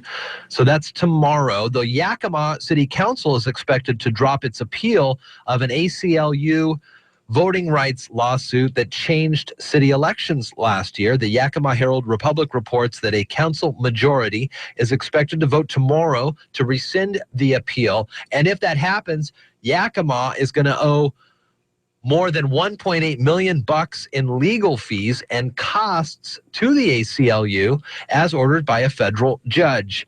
The director there said Friday her group would give $100,000 of that back to Yakima under a tentative agreement. The ACLU sued the city in 2012, arguing Yakima's system of at-large and geographically defined districts was unconstitutional because it suppressed interests of the city's Latinos. That does it for the show today. Enjoy the Mariners game with the pregame at noon. First pitch at 1:05, right here on your home for the Mariners, iFiber One News Radio. You're listening to Daybreak on iFiber One News Radio. Tom Hartman is live and waiting your call weekdays from 9 to noon on iFiber One News Radio, AM 1030, FM 1033, KMAS Shelton. Here's the latest from ABC News. I'm Mona Rivera. A new report shows airlines are performing better, but more passengers are complaining.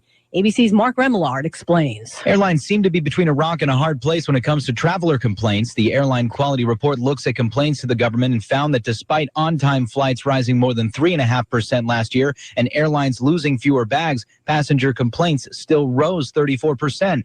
The report found budget airlines like Spirit and Frontier fared the worst when it came to complaint rates, while Virgin America claimed the top spot for the 4th straight year. Mark Remillard, ABC News. Virgin Airlines, meanwhile, is getting a new owner. Alaska Air announced it's buying Virgin for more than $2.5 billion. Well, you might see more drones in the sky. A government-sponsored committee is recommending standards that could clear the way